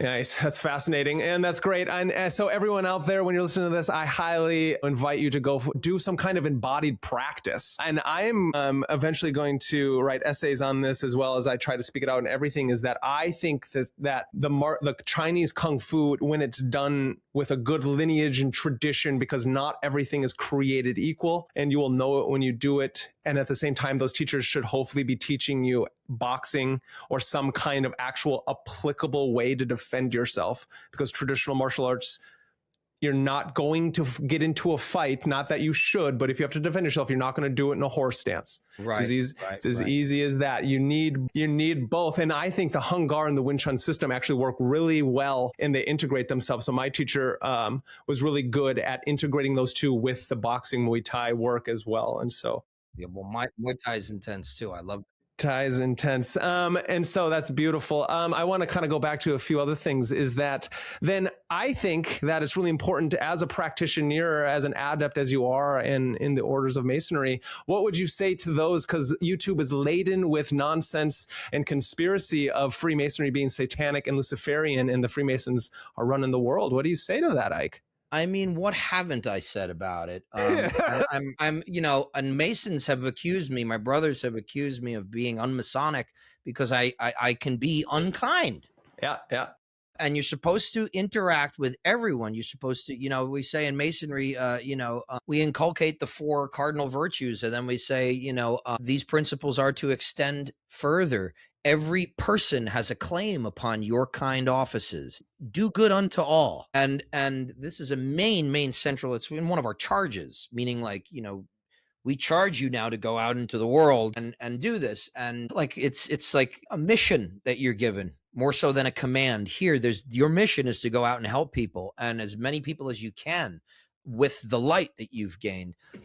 So they expect me to, to act in a way that they would consider Masonic. I have a hard time doing that because of my nature. I'm still chipping away at that rough act. I'm so sick of it. But the thing is, it's like these people are forgive me or don't, but these people, for the most part, that are entrenched in this assertion are idiots. They're idiots. I mean, they don't possess enough intelligence, really probably life experience, to understand.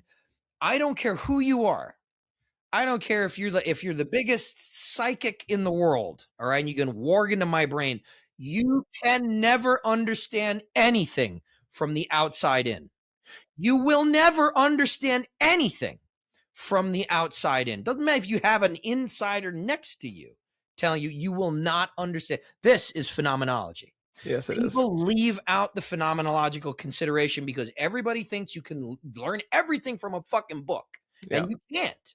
The most well-read people I know are, I mean, they're in terms of like their scope of influence, but they're infants. They're infantile. They have almost cut themselves down at their legs by devoting most of their time to intellectual accumulation, getting intellectually fat, and then speculating, and then using that as a kind of king of the hill, like, well, I have these facts. It's like, yeah, you don't have money. You don't have, you don't have, like, you don't have anything else. You just got a bunch of fucking information that you're sitting on and saying, like, I'm king so-and-so. Yeah. It's really, it becomes very, very toxic. You see that a lot in the scholastic world. And now you're seeing that now, this weird kind of version of that in the laity, of just like internet researchers. They're now too being like, yeah, I know. You don't know. You haven't hit the 33rd degree yet. Yeah. Fucking what idiots don't understand is that the highest degree in Masonry is the 3rd degree. Yeah. You have one trajectory of vertical movement in the Masonic fraternity. 1, 2, 3. The rest is horizontal. Why? Because they're fucking side quests. They're sequels. Right. They are sequels to like the main event. It's not this hierarchic type of thing in practicality. Perhaps at an earlier age that, there were certain bodies like the Scottish Rite who tried to affect that. They wanted to have the hierarchy. They did claim that is not how this shit works anymore. I mean, we're too busy trying to get enough people to come to the ritual to the point where we can open, and then being able to like have dinner and organize that before or after. And then on top of that, organize charity. We're constantly doing charity for our communities. And it's so you are not going to understand this shit. And I get it. I get how urgent it seems. I get how you love to scapegoat. I used to love to do it too. I was a kid who was sitting there reading Dan Brown and going on conspiracy archives. Oh yeah. And reading all this stuff about how the Freemasons are evil. All this stuff. And so what did I decide to do? Let's find out. So that's just what it is. But the thing is, most of these people that you will find are evangelicals. Yeah. Most of them are evangelicals, and evangelicals are basically like the fucking, they're like the jihadists of Christianity. Yes, they are. It's very, very difficult they're on a mission to destroy everything that is not exactly the way they are. Yeah. And in culture, in religion, in this country, evangelical Christianity is, to me, that is it's a puppet. And you know whose arm is up its ass? If anything, Satan. So evangelicals are right. You can't spell evangelical without evil. Yeah, that's brilliant. I love that. Because they're the ones that are, the Catholic Church doesn't give a shit about us. They're like, okay, you do Masonry, you're anathema. The Orthodox Church is like, you're a Mason, we can't give you communion. But the evangelicals are like, they need to be stopped, and it's like, those people are fucking dangerous. Okay. I live around them. Yeah, I agree. So it's not good. And you're not going to change their mind because they're brainwashed. Yeah. You kind of nailed it. I was going to ask that question of like, what do you think of the people who have been initiated into Masonry and then left because they had a feeling that Christ was saving them and that they heard the term Lucifer, and now they're evangelical Christians or Christians and they're speaking out again on YouTube. What really happened most of the time, I can guarantee, and again, this is me being conjectural. Okay. I understand. Yeah. I'm not trying to pass this off as actual information, but at the same time, I grew up in a time when people could just be human beings and not have to be these little fucking robotic automatons that are constantly censoring themselves. Yeah, me too. So, I will say kind of anecdotally, I believe a lot of those people leave the fraternity because they're not getting what they want out of it. Yeah. They're not getting the power. They're not getting the immediate secrets of the universe. They're not so they leave, and there's a Masonry is like, I would say Masonry is like 30 to 40% charity, 10% ritual, and the rest is politics. In the traditional sense, it's just human beings trying to come to an agreement. And a lot of times that you butt heads and there's a lot of disagreements, and some people can't handle shake and make up. Yes. Some people have to go, now I'm going to burn you the fuck down. Yeah. And so I feel like that's got to be a certain percentage of those types of people, and they just use things as an excuse. Everybody does that. Yeah. Everybody does that. And it's kind of clout chase. They're clout chasers. Yeah. They're trying to be the ones who are breaking. Yeah. Well, because it's like, then you can go to this rabid Christian crowd. There's always a crowd of them. That's what it is. And now you have a small army behind you. Whereas you do. It's just you alone, you know? So yeah, they weaponize their communities like that. It's foolish. Yeah, it is foolish. And then that leads me into talking about, I do want to hit back on the idea because it's something that you have felt directly and you've put it onto your Instagram. So I want to talk about it because of, as an individual myself who's very outspoken where I'm at, no matter where it is I'm at, and we hear it in our culture, this whole patriarchal society that's trying to hold us down, equating to all men are bad, masculinization is bad, and we must worship the divine goddess, and the divine goddess is more important. And in this day and age, we need to give our energy to her. And in doing so, what they're doing is they're not. It's not an equal. It's not that middle path. They're like pushing down the divine masculine. Yeah, well, the people like that have one thing in their hearts, and it's revenge. And they and for revenge for the crimes of the father, by the way, because many of us don't act that way. Yes. Never did. Okay, so this is the thing. They are polarizing themselves to an extreme. And again, this is inculcated to us first and foremost by every societal thing we have from school, which teaches us this Aristotelian Cartesian worldview. It's got to be either or. It can't be both simultaneous. The only truth there is that everything is true. Yes, everything you could say about the universe, about people is true. This is that two contending forces, one thing which unites them eternally. You arrive in that space where you are constantly mediating and unifying the contentions, and you realize everything is true. Even to say that everything is false is partly true. You know, so that's what's discouraging is that these people and some of them, I'm not going to say many of them, but I will say some of them actually have good intentions, but their emotionality has been weaponized against them. And then they've been given carte blanche. They've been given a blank check by the media, by, you know, certain, let's say, political parties and political interest groups. They've been given a blank check to ride this idea straight to hell. You know, where it's like, yeah, the almighty divine feminine is going to save the day. And many of these people cannot define what the fuck the divine feminine is. Yeah. And the truth is that the divine feminine has no purpose without the divine masculine. It has no counterpoint. It's the same thing with the divine masculine. It has no purpose without the divine feminine. It's the same thing. How do you know what day is? Because there's a fucking night. Okay. Without that, it's eternal day. You have no word for it, and we don't know what it does. Okay. So that's not the way things work here. It's two contending forces and one which unites them. And really, you know, there are many aspects, many levels to that union. Love can unite the opposites. Love can also divide the opposites. It can turn into hate very quickly. There's a philosophical understanding that'll help you mitigate, you know, that oscillation, that back and forth, the wash dry cycle of samsara here, to talk about it in an Eastern or Vedic context. So, you know, they're misguided, and I will attribute the same kind of zeal and deception as I did to the evangelicals, to those people. And now here's the thing: on both sides of the fence, I'm not just claiming that they're deceiving other people; they're deceiving themselves. They're lying to themselves. They can't even be honest about. They can't pinpoint what it is they think and what their true why is, what their true motive is. Okay, you had a bad experience with this type of person, and now you've got this group of, you know, rabid people around you that are saying the witch, and you're like, yeah, it's justified. It's justified. You know, and then you get any fucking reason you want, any sophisticated sense of, well, you know, in 1930, it's like, and there's this dynamic, and we're intersectionalists, and at the end of the day, what it is you have stoked hatred in your heart. Therefore, no matter what the outcome is, you have lost. You have lost. So that's, you know, and we're seeing it.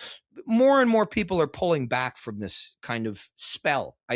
Personally, I think it's dark magic. I do too. On a mass level. But people are pulling their heads out of their ass now. I think a little more. Is it? I don't know. Is it timely? Can we course correct? Maybe. Leave that to God. Yeah, no, that was great. That was great. What's good about that is because it leads me into a few things is that I just want to say this. Yeah. And maybe this is foolish. I am not afraid. I am not fucking afraid of you. Yeah, no, I love that. I agree. And I think that's something which, when I first hear you speak, and when I was listening to Arcanum and then through time on different podcasts and whatnot, is something that I not only respect of you, but also find parts of myself at that same time, because I am also not afraid. Now, there are times and places for everything to bite my tongue and or give little, because not many people want to get into these types of subjects. Even in the YouTube social media spheres, we want to always cover over and then blame this or that or do these things. And I think it's really hard for people to speak with such clarity on a subject, as well as have a good basis for how that happens. Yeah, and what it is it's a rigor that is applied to the self. Okay, now it's not a rigor that it's not a constant deprecation and criticism of the self. It's a constant tolerant introspection. Now that tolerance has to have a line. It does. You cannot tolerate things that are destructive. Yes. Okay, you can, and it's a big problem with psychology nowadays. Psychotherapy is that it's not your fault. It's what your parents did to you, and your self-responsibility has gone out the window. Accountability, responsibility has gone out the window. It's all about pandering to you, petting your head, and feeding you gently pills, and then and you're really messed up. You're messed. It's like Grima Wormtongue from fucking Lord of the Rings. They're sitting there keeping you sick. You never heal. And this, so you can't have that level of anything goes tolerance, but you need to this ray of analysis and breaking things down, this catabolic sort of ray that we have been taught to project constantly outward, which is why we blame this group or that group or these people or this event. Yes, it's all other people. So philosophy and initiation teach you to take that ray and point it inward. Yeah. Break yourself down. Break yourself the fuck apart. Render yourself to ashes and then build up with what is left. Okay. And initiation will do that for you. That doesn't mean you can't botch the job. It's not a one and done thing. You got to continually walk that path and be guided for okay, what are the changes? What are the adjustments I need to make now? Have I become too rigid? Have I become too lax? And it's all about guidance. It's not about sitting here and thinking, well, what have I done? How am I feeling? There's synchronicity. There's all sorts of internal prompting that really, if you're listening to it and you're obeying it, it will lead you where you need to go to make those adjustments. And sometimes that place won't make sense. That destination, that road will not make sense to you. You do it despite yourself. Do it despite yourself. Okay. Because that's how you get led by higher things. And so I mean it's just very, very important to be able to do that to yourself. And then that level of self-knowledge, that exercise in getting to your why, pulling the covers off constantly. Another layer, pull it off, and that chemical process. Yes, exactly. And you're not gonna you might not like what you see when you get to the bottom of these sheets. Yeah, but you gotta see it, and then that will make you articulate. Yeah, that's great. Once you can see to that level of profundity in yourself, anytime your eyes are open, you will see it everywhere else. Yeah, you will be able to see through things and people like you have fucking X-ray vision. Yep. Okay, so that's how you're able to articulate stuff, because you understand it. You understand. It's not about having the words. It's about understanding it. Okay, and not an intellectual contemplation. It's understanding it. Why? The only way you can do it is when you do it to you constantly. And that's it. Because now you're not hiding anything from yourself. You're not lying to yourself. So you can be honest with what you see in the world, So that's my phenomenology. Yeah. That was beautiful. Two things that came up while you were talking are the one thing is from the great Tool, Sober, right? I will find a center in you. I will chew you up and leave. I will work to elevate you. Trust in me and fall as well. It's like then the same idea I'm continually trying to tell myself and others is that anytime I speak of a they, that they is actually my own ego, who is continually setting me up for failure Is it the system? Yes, I will speak about the dystopian system that we're in. It is created by a bunch of individuals. That individuation has been not done, that path of unfolding, and the institution has taken hold for far too long. And that's how you get that bureaucratic structure system. But who allowed it to happen? I did. I allowed it to happen because I wasn't seeking self and I didn't follow the path of individuation. I didn't, as they say, Joseph Campbell talks about it, and many people say, where do you find the gold, the treasure? You find that in the place you're least wanting to look. And that's kind of exactly what you're talking about there. Yeah, it's guarded by a big mean dragon. You're not gonna. Right. And that's quite a thing, right? Smog, he just has no use for all the gold, but he needs to hoard it. Like it has to have it. The same thing, that obsession, and you got to fight for it. And it sucks. But also it's like, what else is there to do? Everything Right. that we put in place of that is a fucking distraction. Yeah. So it's just, that's the way it is. I mean, you cannot like it. You can agree, you can disagree, but go with God. I wish you luck. Yeah. Yeah, I love that. And then the other thing I was thinking about, and this is to the anime fans out there who are listening, in the anime Naruto, which is one of the most brilliant manga / stories of all time. It doesn't matter what it's about. For those of you who don't know, you can find it and you can look it up. But there's an idea in there, and there's they call it a keke genkai. It's a visual eye prowess, and in that world, their magical system, they have 3 different ways of expressing their chi, and there's their taijutsu, which is your martial application. There's genjutsu, and then there is, I can't think of the third one because I'm just chatting, but the genjutsu is the one I want to hit on, and that's an eye of visual prowess. And is that ninjutsu? Obviously, all those nerds out there, they're like, what the hell is this guy talking about? Why can't he hit this? And so ninjutsu is being able to formulate mudras or hand signs that helps concentrate your chi and your meridian body, and then you can move elements or perform a power. But it's the genjutsu that I'm talking about. The Uchiha, which is a clan in this universe, they have this Kekai Genkai, this visual eye prowess. It's called a Sharingan, and you get a tome on there. And what happens is that comes to be the reason the Uchiha clan can do that is because they have so much compassion and emotion and an empathy that when some kind of suffering happens, when they witness their mother or father or people die, because in this universe there's a lot of war going on, that the physiological activity in the brain breaks them so far that all of a sudden they get visual prowess. And then in that visual prowess, they can see things faster. They can see through things. They can see the meridian points on people's bodies. And then as more suffering happens, they gain more tome, and they can put people into illusions and hallucinations. So I find that to be fascinating, as well as then I completely agree that I think that there is still some kind of overarching structural black magic sorcery going on out there that is controlling, and you can call it, I have troubles with the whole Gnostic Archon kind of thing because I think it's been overused, but that kind of leads me into then a few more of the mythological and science fiction through our conversation, is that I think of what I've seen on your stories and whatnot, the things you've liked of mine, is that you like Philip K. Dick and maybe Valis and the Divine Invasion. What do you think about that?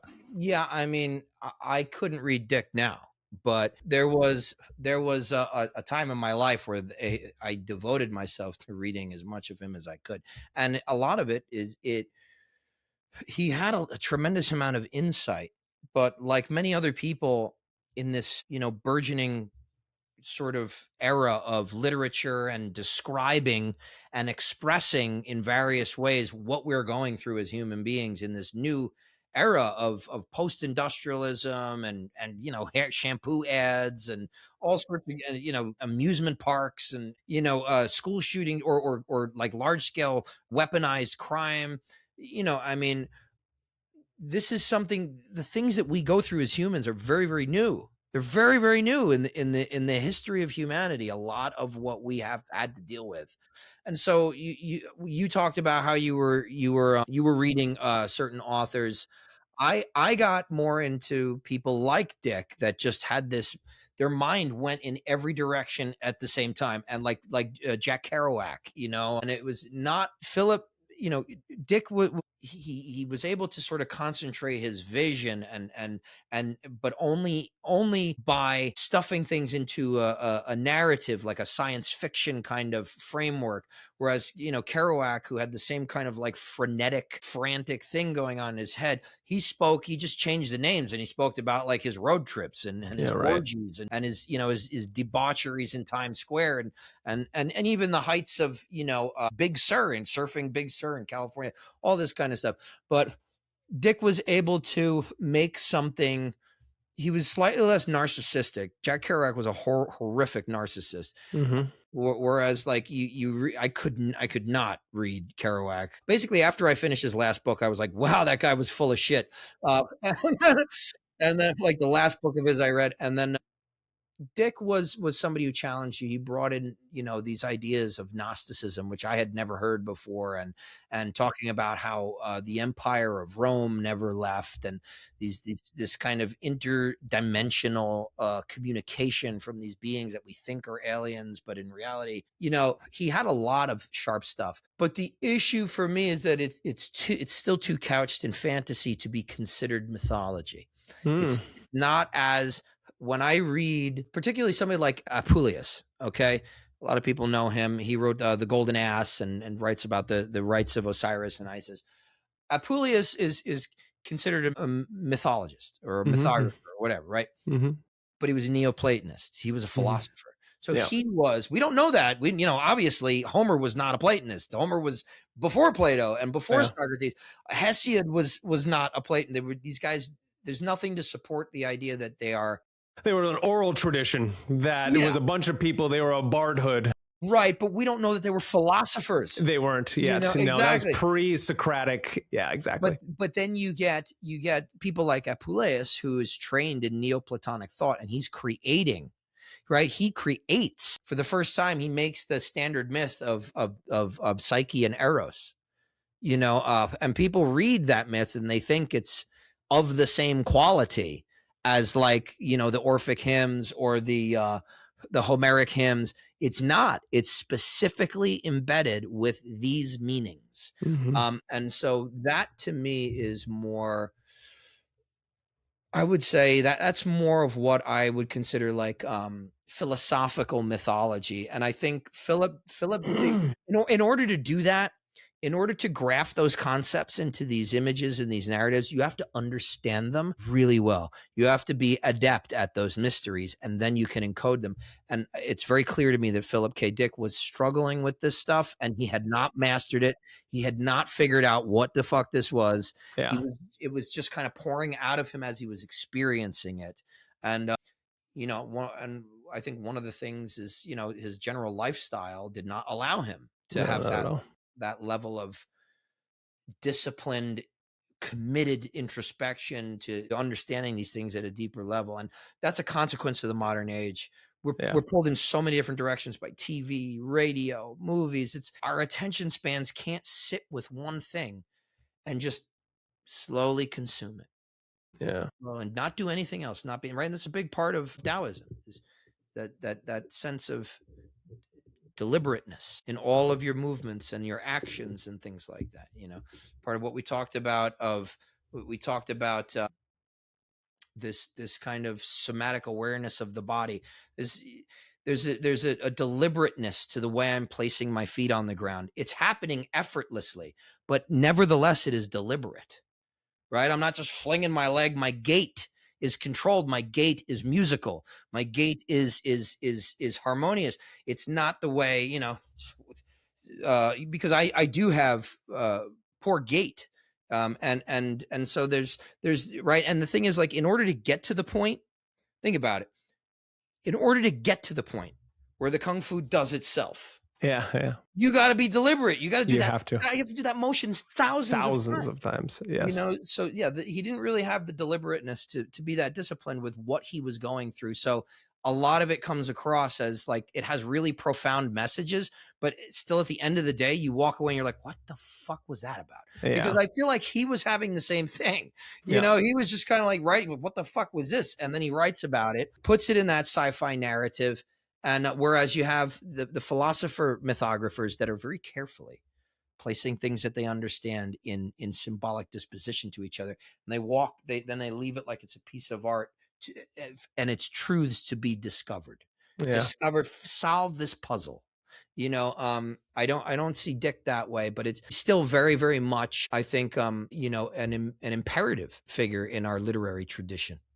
Yeah. And the reason I even bring Dick up is because of how we are seeing our own world. And there's so many people out there in the spheres of things wanting to be like, we're living in an Orwellian world. We're living in a Huxleyan world, right? A Brave New World or 1984. I think, and there are others like it who I'm seeing more, we're living in a Dickian world than anything else because of reality and narratives, and no one knows what's real. And you get the whole Baudelaire's like simulation at simulacra. We're wanting to try to understand what's going on. And I do agree that the mytho-poetic philosophers, it's almost like once you're reaching a certain point of trying to understand these things, it's good to question. Let's not reach craziness. And, craziness where there's no grounding, which is what we're trying to learn through the embodied practice, the ceremonial practice, and these different things. And then once we understand, it's good to question everything. But now we need to get in and find what are these objective truths that we've been piecing out of the husks of the hollow of the Klipplotic world that we're within, right? The kingdom lays within the Klipplof at the same time. And so once you get down into that, you can then hit the actual mythicists in the world. Yeah, I mean, it's dirty work, and yeah, like you're saying, it is that kind of that dive into the within, right? I mean, I think that there is, and it's kind of a cliche in our communities now, but there is that vitriolum or vitriol, the alchemical acronym, visita interiora terrae rectificandos invenies occultum lapidum, and then if you add the extra est veram medicinam, that means visit the interior of the earth, and therein rectifying, you will find the hidden stone, which is the true medicine. Yes, exactly. And that's the whole thing. It's different ways of talking about exactly what we've been talking about the qualities of initiation and introspection, and how there is a spiritual consequence to this stuff. It's not all just psychology and shadow work. I don't do air quotes because I mean to disparage Jung's idea of what shadow work was. It's more so that people talk about shadow work. You're not doing shadow work. You're only doing shadow work if you are doing it with a qualified Jungian therapist. Otherwise, you're just smoking weed in your bed at 3 o'clock in the morning. With the wizard lights on it. That's not shadow work. It's not. It's like, if you still need to post a fucking meme about how you're doing shadow work, you're not doing shadow work. Yeah, it's that whole Homer, like love and light, and then behind him is all his fat held up by rubber bands and everything like that. Yeah. That's hilarious. I lived in Boulder for a while, and so let's just say it's just everywhere. It's in, and it's like seeped its way into all things. Interesting enough, when we were talking about the, the feminine, the masculine, it's so crazy is that most people don't understand, if they're within certain traditions like Wiccanism or witchcraft, that Gerald Gardner took a lot of Crowley's work and the Golden Dawn's work and integrated it into Wiccanism. Yeah. I mean, the lesser banishing ritual of the banishing ritual, the ritual of the pentagram, period, no matter what you're doing. I mean, it became a pop culture figure that was created by the founders of the Golden Dawn, these Masons that we were talking about, and then you go and you like in the 90s, I'm pretty sure Kate Bush did a song that had the chorus is what you say at the end of the lesser banishing ritual of the pentagram, the ritual of the pentagram. And it's just like, I think the founders of the Golden Dawn would be throwing up in their lap. That's fascinating. I have certain people that I know, but it's like they latched on the Thelema and Crowley so hard. Interesting enough, most likely it was my fault, because I was taking on all this information, and for those who could listen to me in that time frame, they got a lot of stuff that they weren't ready for.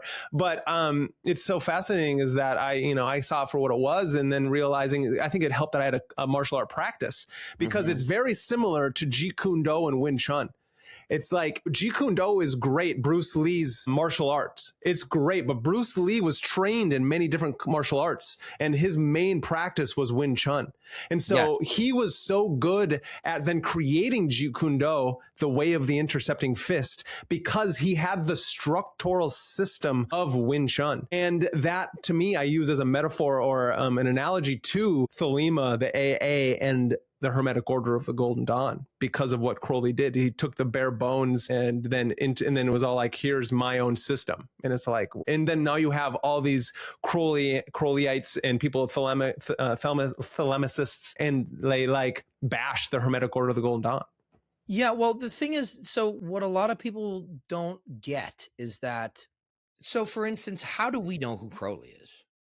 You know, I mean, what was the first time you heard about Aleister Crowley? I mean, it was before I even knew anything, because probably the Beatles or, you know, the Great Beast or whatever that is, right? Yeah. This is what I mean. The first time I heard about Crowley was from Jimmy Page.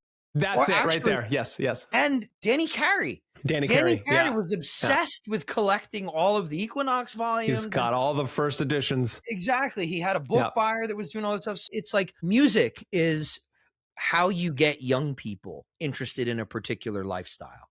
Okay. It's a form of it is the best bait for social programming, because you get them while they're young and angsty and confused, and they're searching for, they're right. When you hit like 12, 13 years old, that's when you begin to you begin to have your own tastes. You begin to, okay, well, you guys, you know, we eat broccoli on Friday nights. I'm not doing that anymore. You guys you took me to Celine Dion concerts until I was 10 years old. I don't like that music anymore. You sort of have that therapeutic rebellion that then, if you latch on to this aesthetic of music, things like MTV and you essentially, you never grow out of that. You never grow. You might get better at a lot of people. I was a musician my whole life, you know, and I'm guilty of this. Not many people grow out of who they were when they were 16. They make decisions then that then dictate the course of their life after that, without ever checking in. Like, did this idiot 16-year-old ever did they have the world figured out? The 16-year-old has it figured out. You gotta understand that that's gotta break down. And the thing is, a guy like Crowley is very attractive in that milieu. Why? Because he was somebody who subverted cultural norms. He was, at his heart, in the biggest sense of the word, he was the archetype of counterculturalism, right? Just as culture as we understand it was emerging, boom, this guy shows up and he's trying to subvert everything. Okay, now, he wasted a lot of energy on that. And a lot of people that feel like they have been ostracized from societal norms then graft onto a figure like that and use him as a hero, and it becomes a cult of personality. And again, it's all this 16-year-old angst kind of shit that never checks back in with itself. Yeah, rebelling against Christianity like he did. Exactly. Yeah. And then, but you get the golden, and this is an important point, you get the Golden Dawn on the other side, which is organically countercultural. They don't have to go out of their way and make a show. They're trying, don't see me, don't look at me, you know, and they're living normal lives and filling in, you know, whether it's in the arts or whether it's in performance or whether it's in medicine, they're going and doing their and allowing the system to transform the way they are in the world and the spiritual work they do. That is true counterculturalism. Everything else is a temper tantrum. Yeah, definitely. So this is why people graft onto Crowley, because you're in that angsty state when you get introduced to him. Ozzy Osbourne, the Beatles, Tool, Led Zeppelin, all the bands that have dominated guys like me and you and women our age too, even dominated our psychosphere for like decades. And it's like, that's, you're grafting towards that. And then it, like, you know, rock and roll, hedonism, the term rock and roll comes from, it was a euphemism in certain communities for sex, rocking and rolling. Definitely. You know, and so it was a very sexual music. It was all about counterculturalism. The thing is, nothing can grow in that environment. Yeah, no.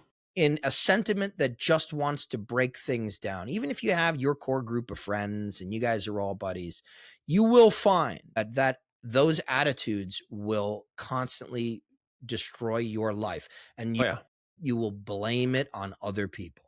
Yeah, for sure. Yeah, no, that actually endpoint. I want everyone to hear that, because that is a nail in the coffin, and it's a good understanding of, if you're not, I think, because you're only the five people you're only the best of the five people you put yourself around, and that's a really interesting. You hear that in all these different areas, and it's just very true that I've through time you let go of old friends.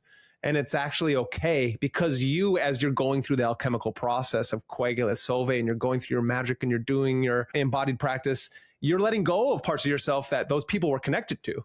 Mm-hmm. And then you don't understand, and then there's no understanding anymore. And I will state, this is an interesting statement from Timothy Leary, but it's the idea of, the caterpillar speaks a different language than the butterfly. Mm-hmm. They are still one to the next, right? And they think they're speaking different languages, but they're really not. And so there's something to that. And I want to state also that of all those bands that you named, the only one still making brilliant music is Tool. Yeah. And the last album that came out, Fear Inoculum, which came out visionary, oracularly right before COVID, Fear Inoculum. I'm glad you caught on to that. Interesting enough. And what's fascinating is, even though those guys, whatever they believe ideologically or politically, because as they state, never actually listen to any of your people you love on X or in social media, because a lot of the times they start spewing nonsense that you don't really like politically. They're still putting out pure music, I think. Yes. I think there is an underlying spirituality that is inherent to, there's also an aggressiveness. So it's that wonderful balance between the spirit and the dichotomy of like being a soul, really being tethered to something that is its exact antithesis, right? The soul is free. The soul is harmonious. The soul is non-spatially specific. It has no needs. It lacks nothing but God, so to speak. You put it in a body, and now it has needs. It has requirements. I need to eat. Yeah. I need to sleep. It's spatially specific. It's not immortal. It's mortal. The body will die, so on and so forth. And that struggle is really very nicely put in their actual musical compositions. But Maynard, for me, is the lyrics are always what have made me graft Tool. Yeah, because he would probably never ever admit to this, but there's a part of me that just, I assume that he's got to be familiar with a lot of these, even if he is not a practitioner, he's never belonged to an order, he's got to have grasped this, maybe through other things in his life, maybe through being a restaurateur and a winemaker, maybe in going through recovery. It could happen anywhere for somebody like that, who's so hyper disciplined and does all these things, but he's definitely had some kind of really understanding and connection to these core truths, I think, because he's constantly communicating them in his music. And again, it is that bridge between the dichotomy of, it's constantly talking about embodied spirituality, where it's like, yeah, I am in this body. I'm in this body, and right, and like in Parable and Parabola, that's the one I was thinking of. Celebrate this, this chance to be alive and breathing, and it's but there's not a hedonism where he's talking. I mean, in his life, sure, but of course, in the song itself, he's not talking about like, okay, go and screw as much as you can, go and eat as much as you drink as much as you can. Yeah, he's saying, we are eternal. All this pain is an illusion. And then in the same breath, celebrate this chance to be alive and breathing. And it's that delicate balance between the spiritual and the higher, and then the fact that we are here for a time in this, but it's like Yoda says, right? Luminous beings are we, not this crude matter. yeah, that's great. See, this is what we do at MagusintheMedia. We're bringing it all in, Tool to Star Wars to. It's all there. We cannot escape what we know about these truths. We just dress them up in different ways. Yeah. But it's the further I get into my journey here, the more I realize like everything I needed to know about this path, I already heard come out of the mouth of a green Muppet in The Empire Strikes Back. Like he really, if you go back and read that, I agree. It's unbelievable, the stuff he's saying. It really is unbelievable, and so I recommend people do that. Go back and find a clip. You find like a compilation on YouTube. just watch the scenes with Yoda from The Empire Strikes Back, and when he's training Luke, and there are like 4 or 5 things. I gave a presentation on this to a Masonic lodge once, but there are like 4 or 5 key bullet points that can, serve as real mile markers and bar setters, for a truly spiritual praxis. Yeah, that's and Star Wars, written by George Lucas, he held on to A Hero with a Thousand Faces, intimately knows Joseph Campbell, and also what most people don't know is that he liked Frank Herbert's Dune. Star Wars is Dune, just for the modern man. Really? Yes.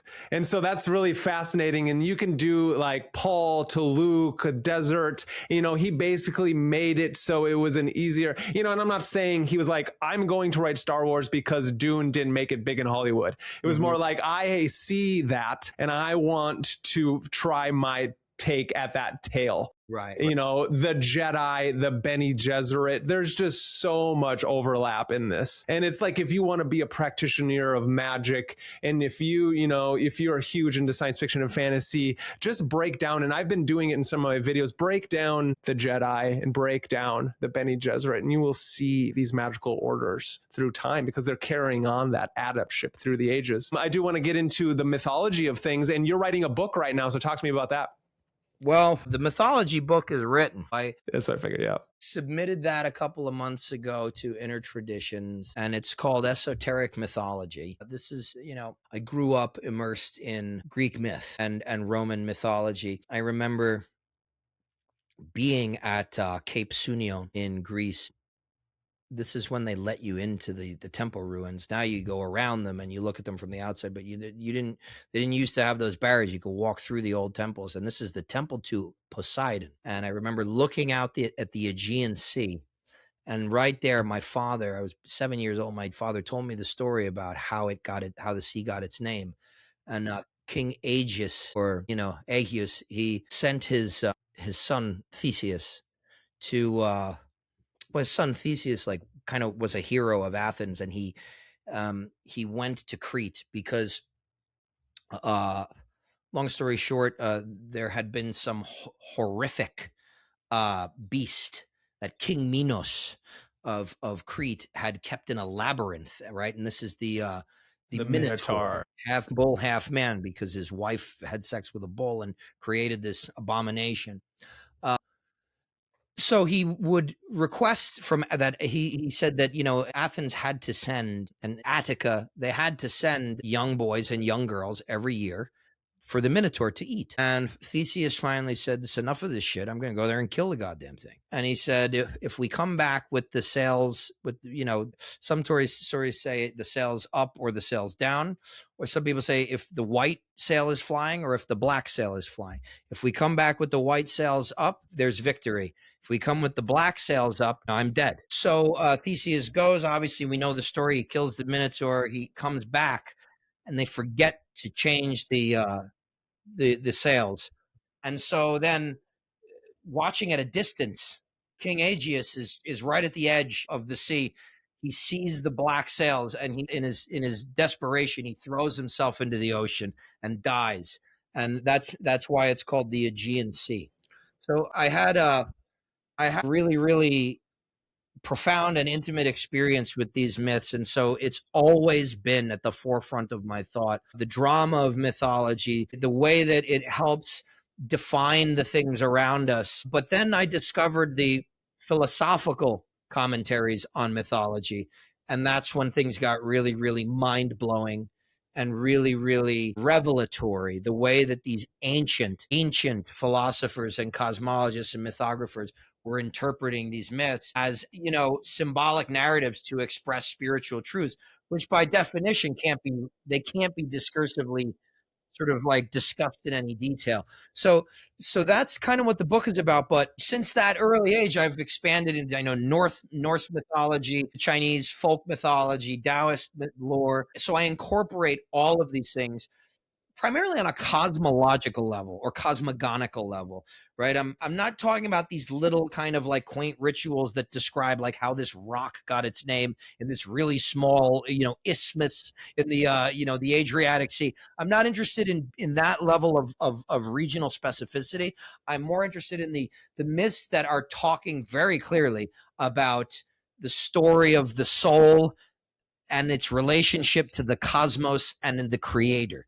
And so I run the gamut through that and really do an exhaustive survey of that kind of inquiry. And so it could have been longer. It could have been more exhaustive. I want it to be exhaustive without being exhausting. And that is a problem that I have. Well, I feel like I can relate to that. And there's such an interesting thing where it's like, what I'm trying to do here with this is help people understand how mythology is more than just lies and stories, but that there are so many, my videos, I have everyone that follows and subscribes, everyone that does that obviously loves what we're doing, loves the things that we're getting at. And then when I cut them down into shorts and it goes out on the TikTok and the X and even YouTube shorts, the algorithm is feeding it to people, especially since I've just started this a year ago. Yeah. We're still trying to figure out, the algorithm's trying to figure out who likes me or not. And so there's so many people out there that I'll get the love, but then the hate is like, well, I think you're reading too much into it. And I'm like, what the fuck are you talking about? That's what I'm doing. Is reading into it. That is the point. And I'm not making up shit out of nowhere. It's there because of these stories are everywhere. And certain good writers have the ability to tap into the unconscious mythopoeticness of nature itself. And so it's like, what do you say to people out there that are in your beautiful way of articulately poeticness? What do you say to those people that just mythology is meaningless and you're reading too much into it and just enjoy the entertainment?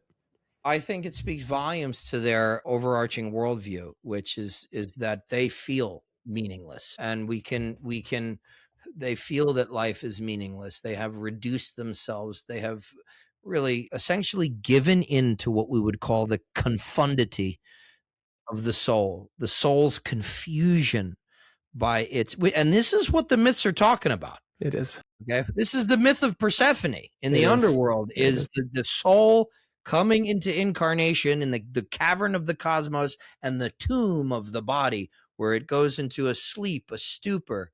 Okay. And those people have just invested in that sleep and that stupor. And that is the illusion of our time. The slumber is disguised. It parades itself as wisdom.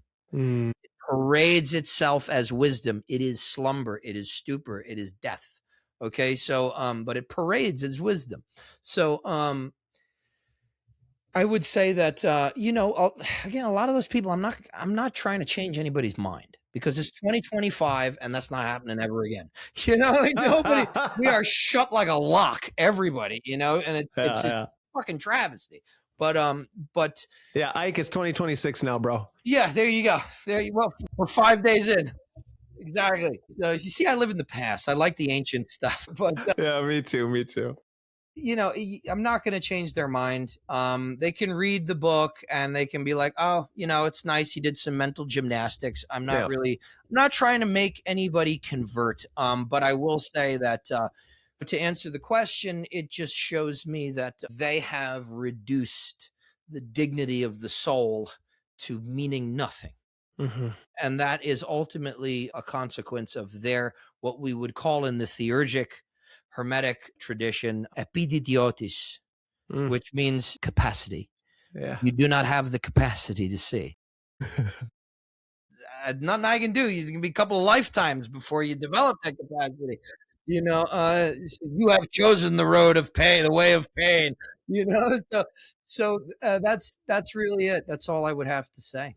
Yeah, no, that's a great way of saying it, because it's so interesting. And a lot of those comments were me commenting online because I like to throw things out there on X to the Odyssey is now in the societal mainstream because the great Christopher Nolan, who I do love his work. I'm a huge Batman fan. That trilogy is brilliant and amazing, and as well as Inception and all these things. So he's always verging on asking these questions of hero's journey. What is reality? What is dreams?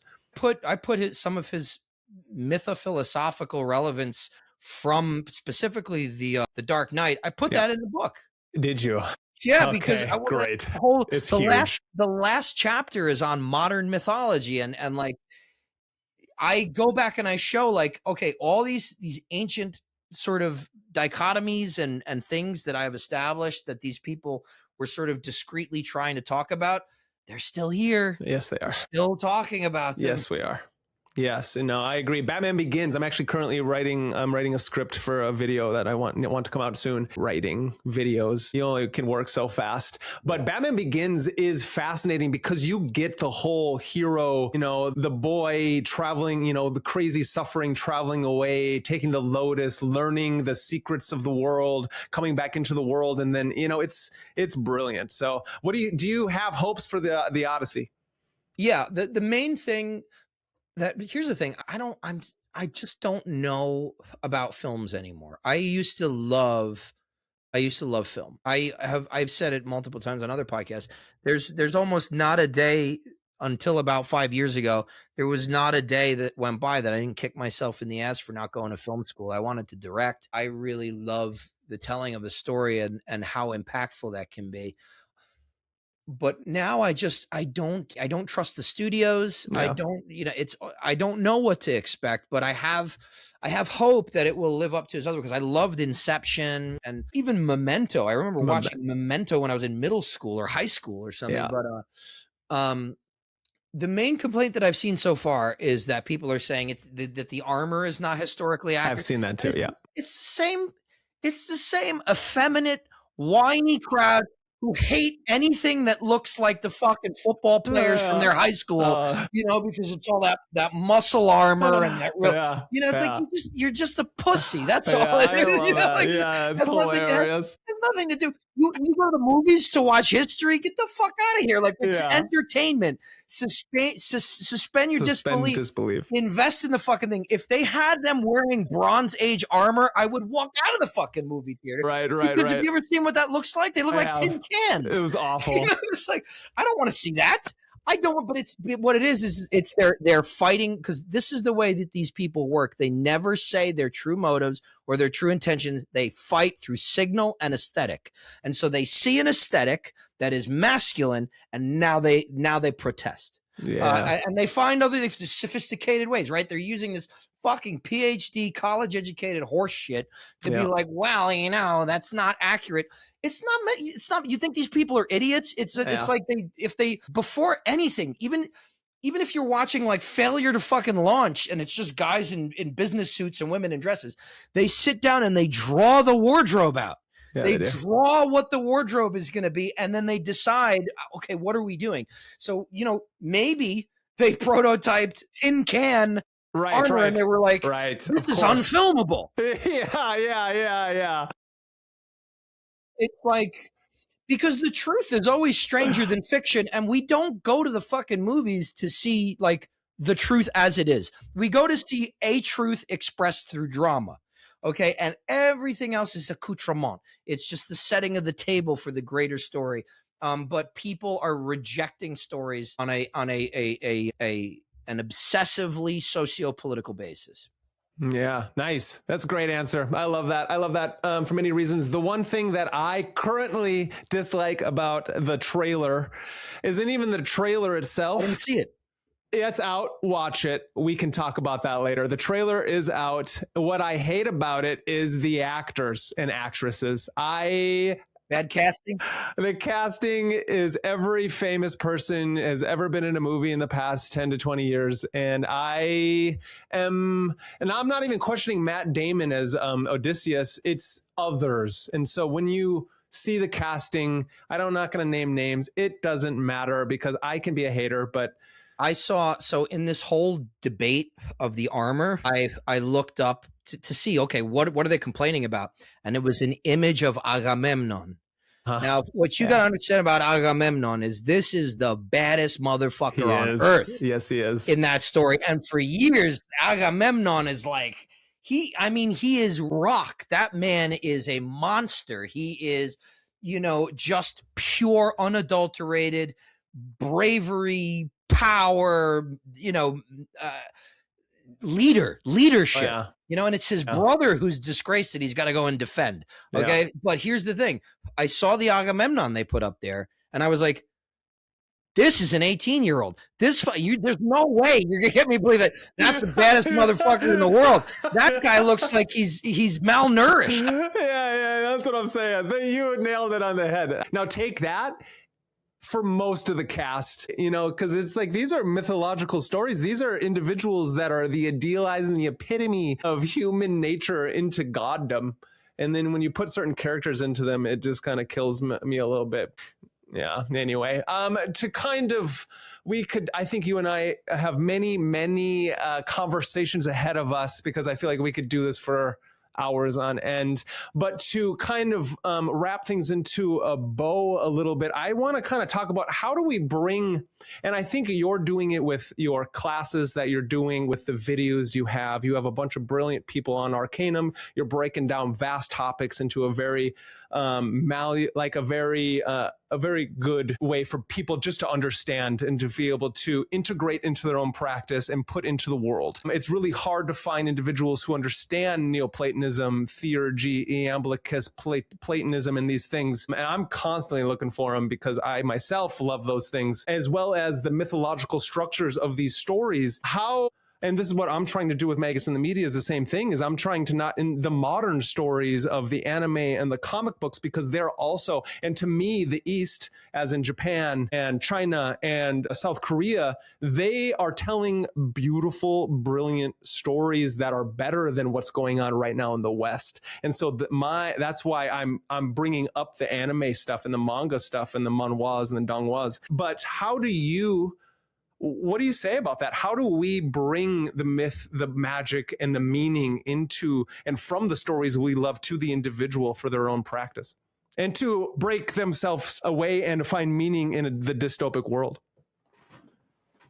I have nothing to say that Joseph Campbell hasn't said already. You need to mythologize yourself. You need to have a mythology. Now, that doesn't mean you go and you make up a bunch of shit. Like, in 7 years I spent with the gnomes. It's like, that's not what we're talking about. What we're talking about is orienting your story in a way that is cohesive, coherent, and has meaning, has purpose, has passion, has, for lack of a better term, everything, the hallmarks of great storytelling, which is that 3-act arc, really. And you get that in life naturally. You're born, you grow, you die. You get that format already. But a lot of people that go through life in this way that you're talking about, nothing has any meaning. They'll never be able to self-mythologize. And that makes them very, very malleable to social programming that wants you to just consume and then die.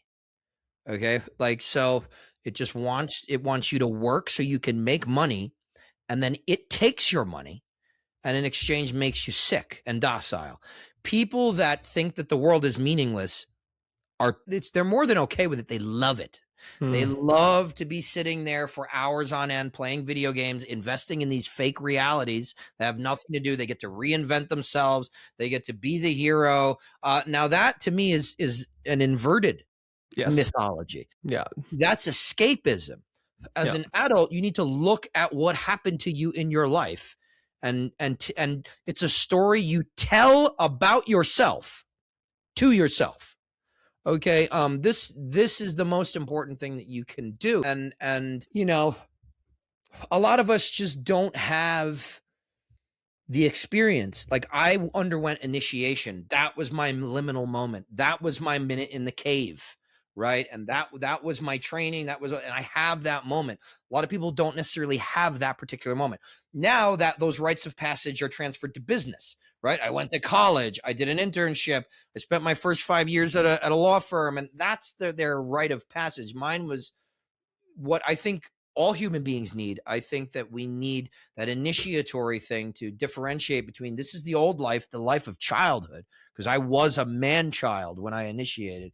And now it breaks with that timeline and it says, okay, from here forward, grow towards the sun. And that is really what we need to be doing rather than escapism. So, look at your life. But the thing is, you said before, there are those of us that don't have these things near us. Well, I did have a Golden Dawn temple that I stumbled into, but it was an hour away from where I lived. Mm-hmm. Okay. And I drove 2, sometimes 3 times a week to be there and to learn extra, to do extra readings, to study and to perform ritual and to block ritual. You gotta fucking want it. These things are not just going to come to you. If you really want this mythology, if you want the liminal moment, if you want initiation, then you will go out and get it. And if it's meant for you, all the forces in your life will conspire to help you. And again, I'm not saying anything Joseph Campbell hasn't said more eloquently. Yeah.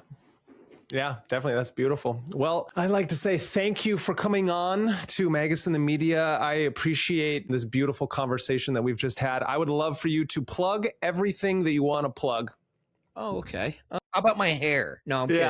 I would never do that. Au natural, baby. Okay. Yeah. So ditto. Yeah. I would say, if you are interested in anything that I have talked about and you want to learn more, go to my webpage, ikebaker.com, IKEBAKER.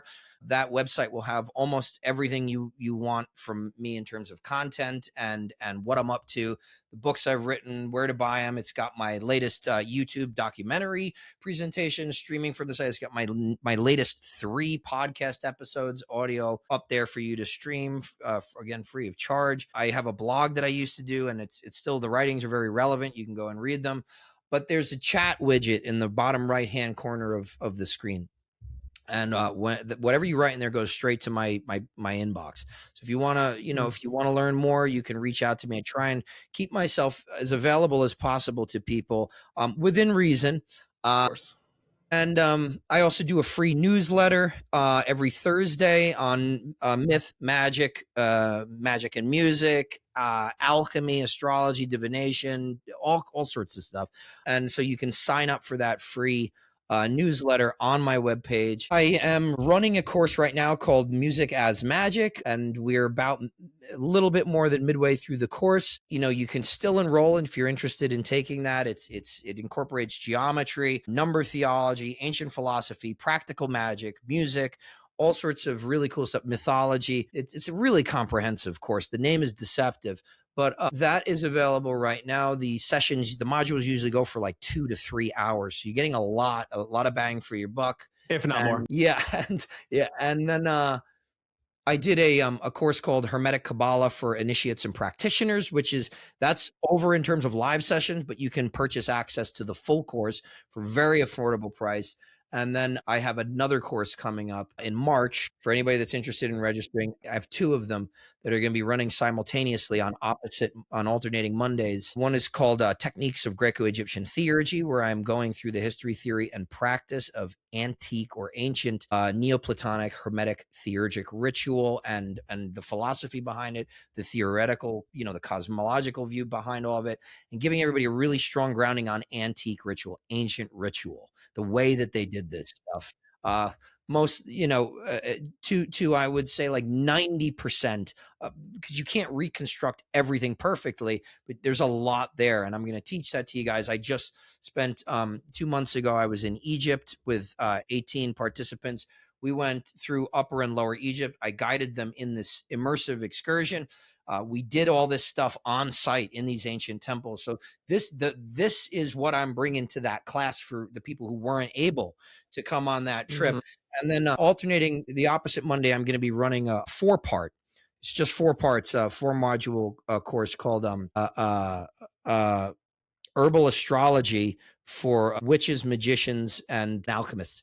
So that is, I've got a book that I'm writing now for Red Feather. It's called The Astrological Gardener's Companion, and I think the title of both of those things is fairly self-explanatory. If you want to know more about the course, you want like a little bit of a more detailed syllabus, or you just want to reach out and figure out pricing, reach out to me on my website and I will get back to you ASAP. Thank you so much for having me, man. I mean, this was a real pleasure, great conversation, and I'd love to continue to talk to you. And I'll see you again because you come to my classes. Yeah, nice. Thank you. I do come to your class, and I will state I've taken both his Hermetic Kabbalah course and now the Music and Magic course, and it is brilliant. It's when Ike gets into his deep, fiery rants where those golden nuggets purely come out and spark my heart. So I believe everybody should take it, no matter if you're a beginner, an intermediate, or you're an expert, which who's an expert in this anyway? I have no idea. But if anyone is, Ike Baker is of Arcanum Podcast.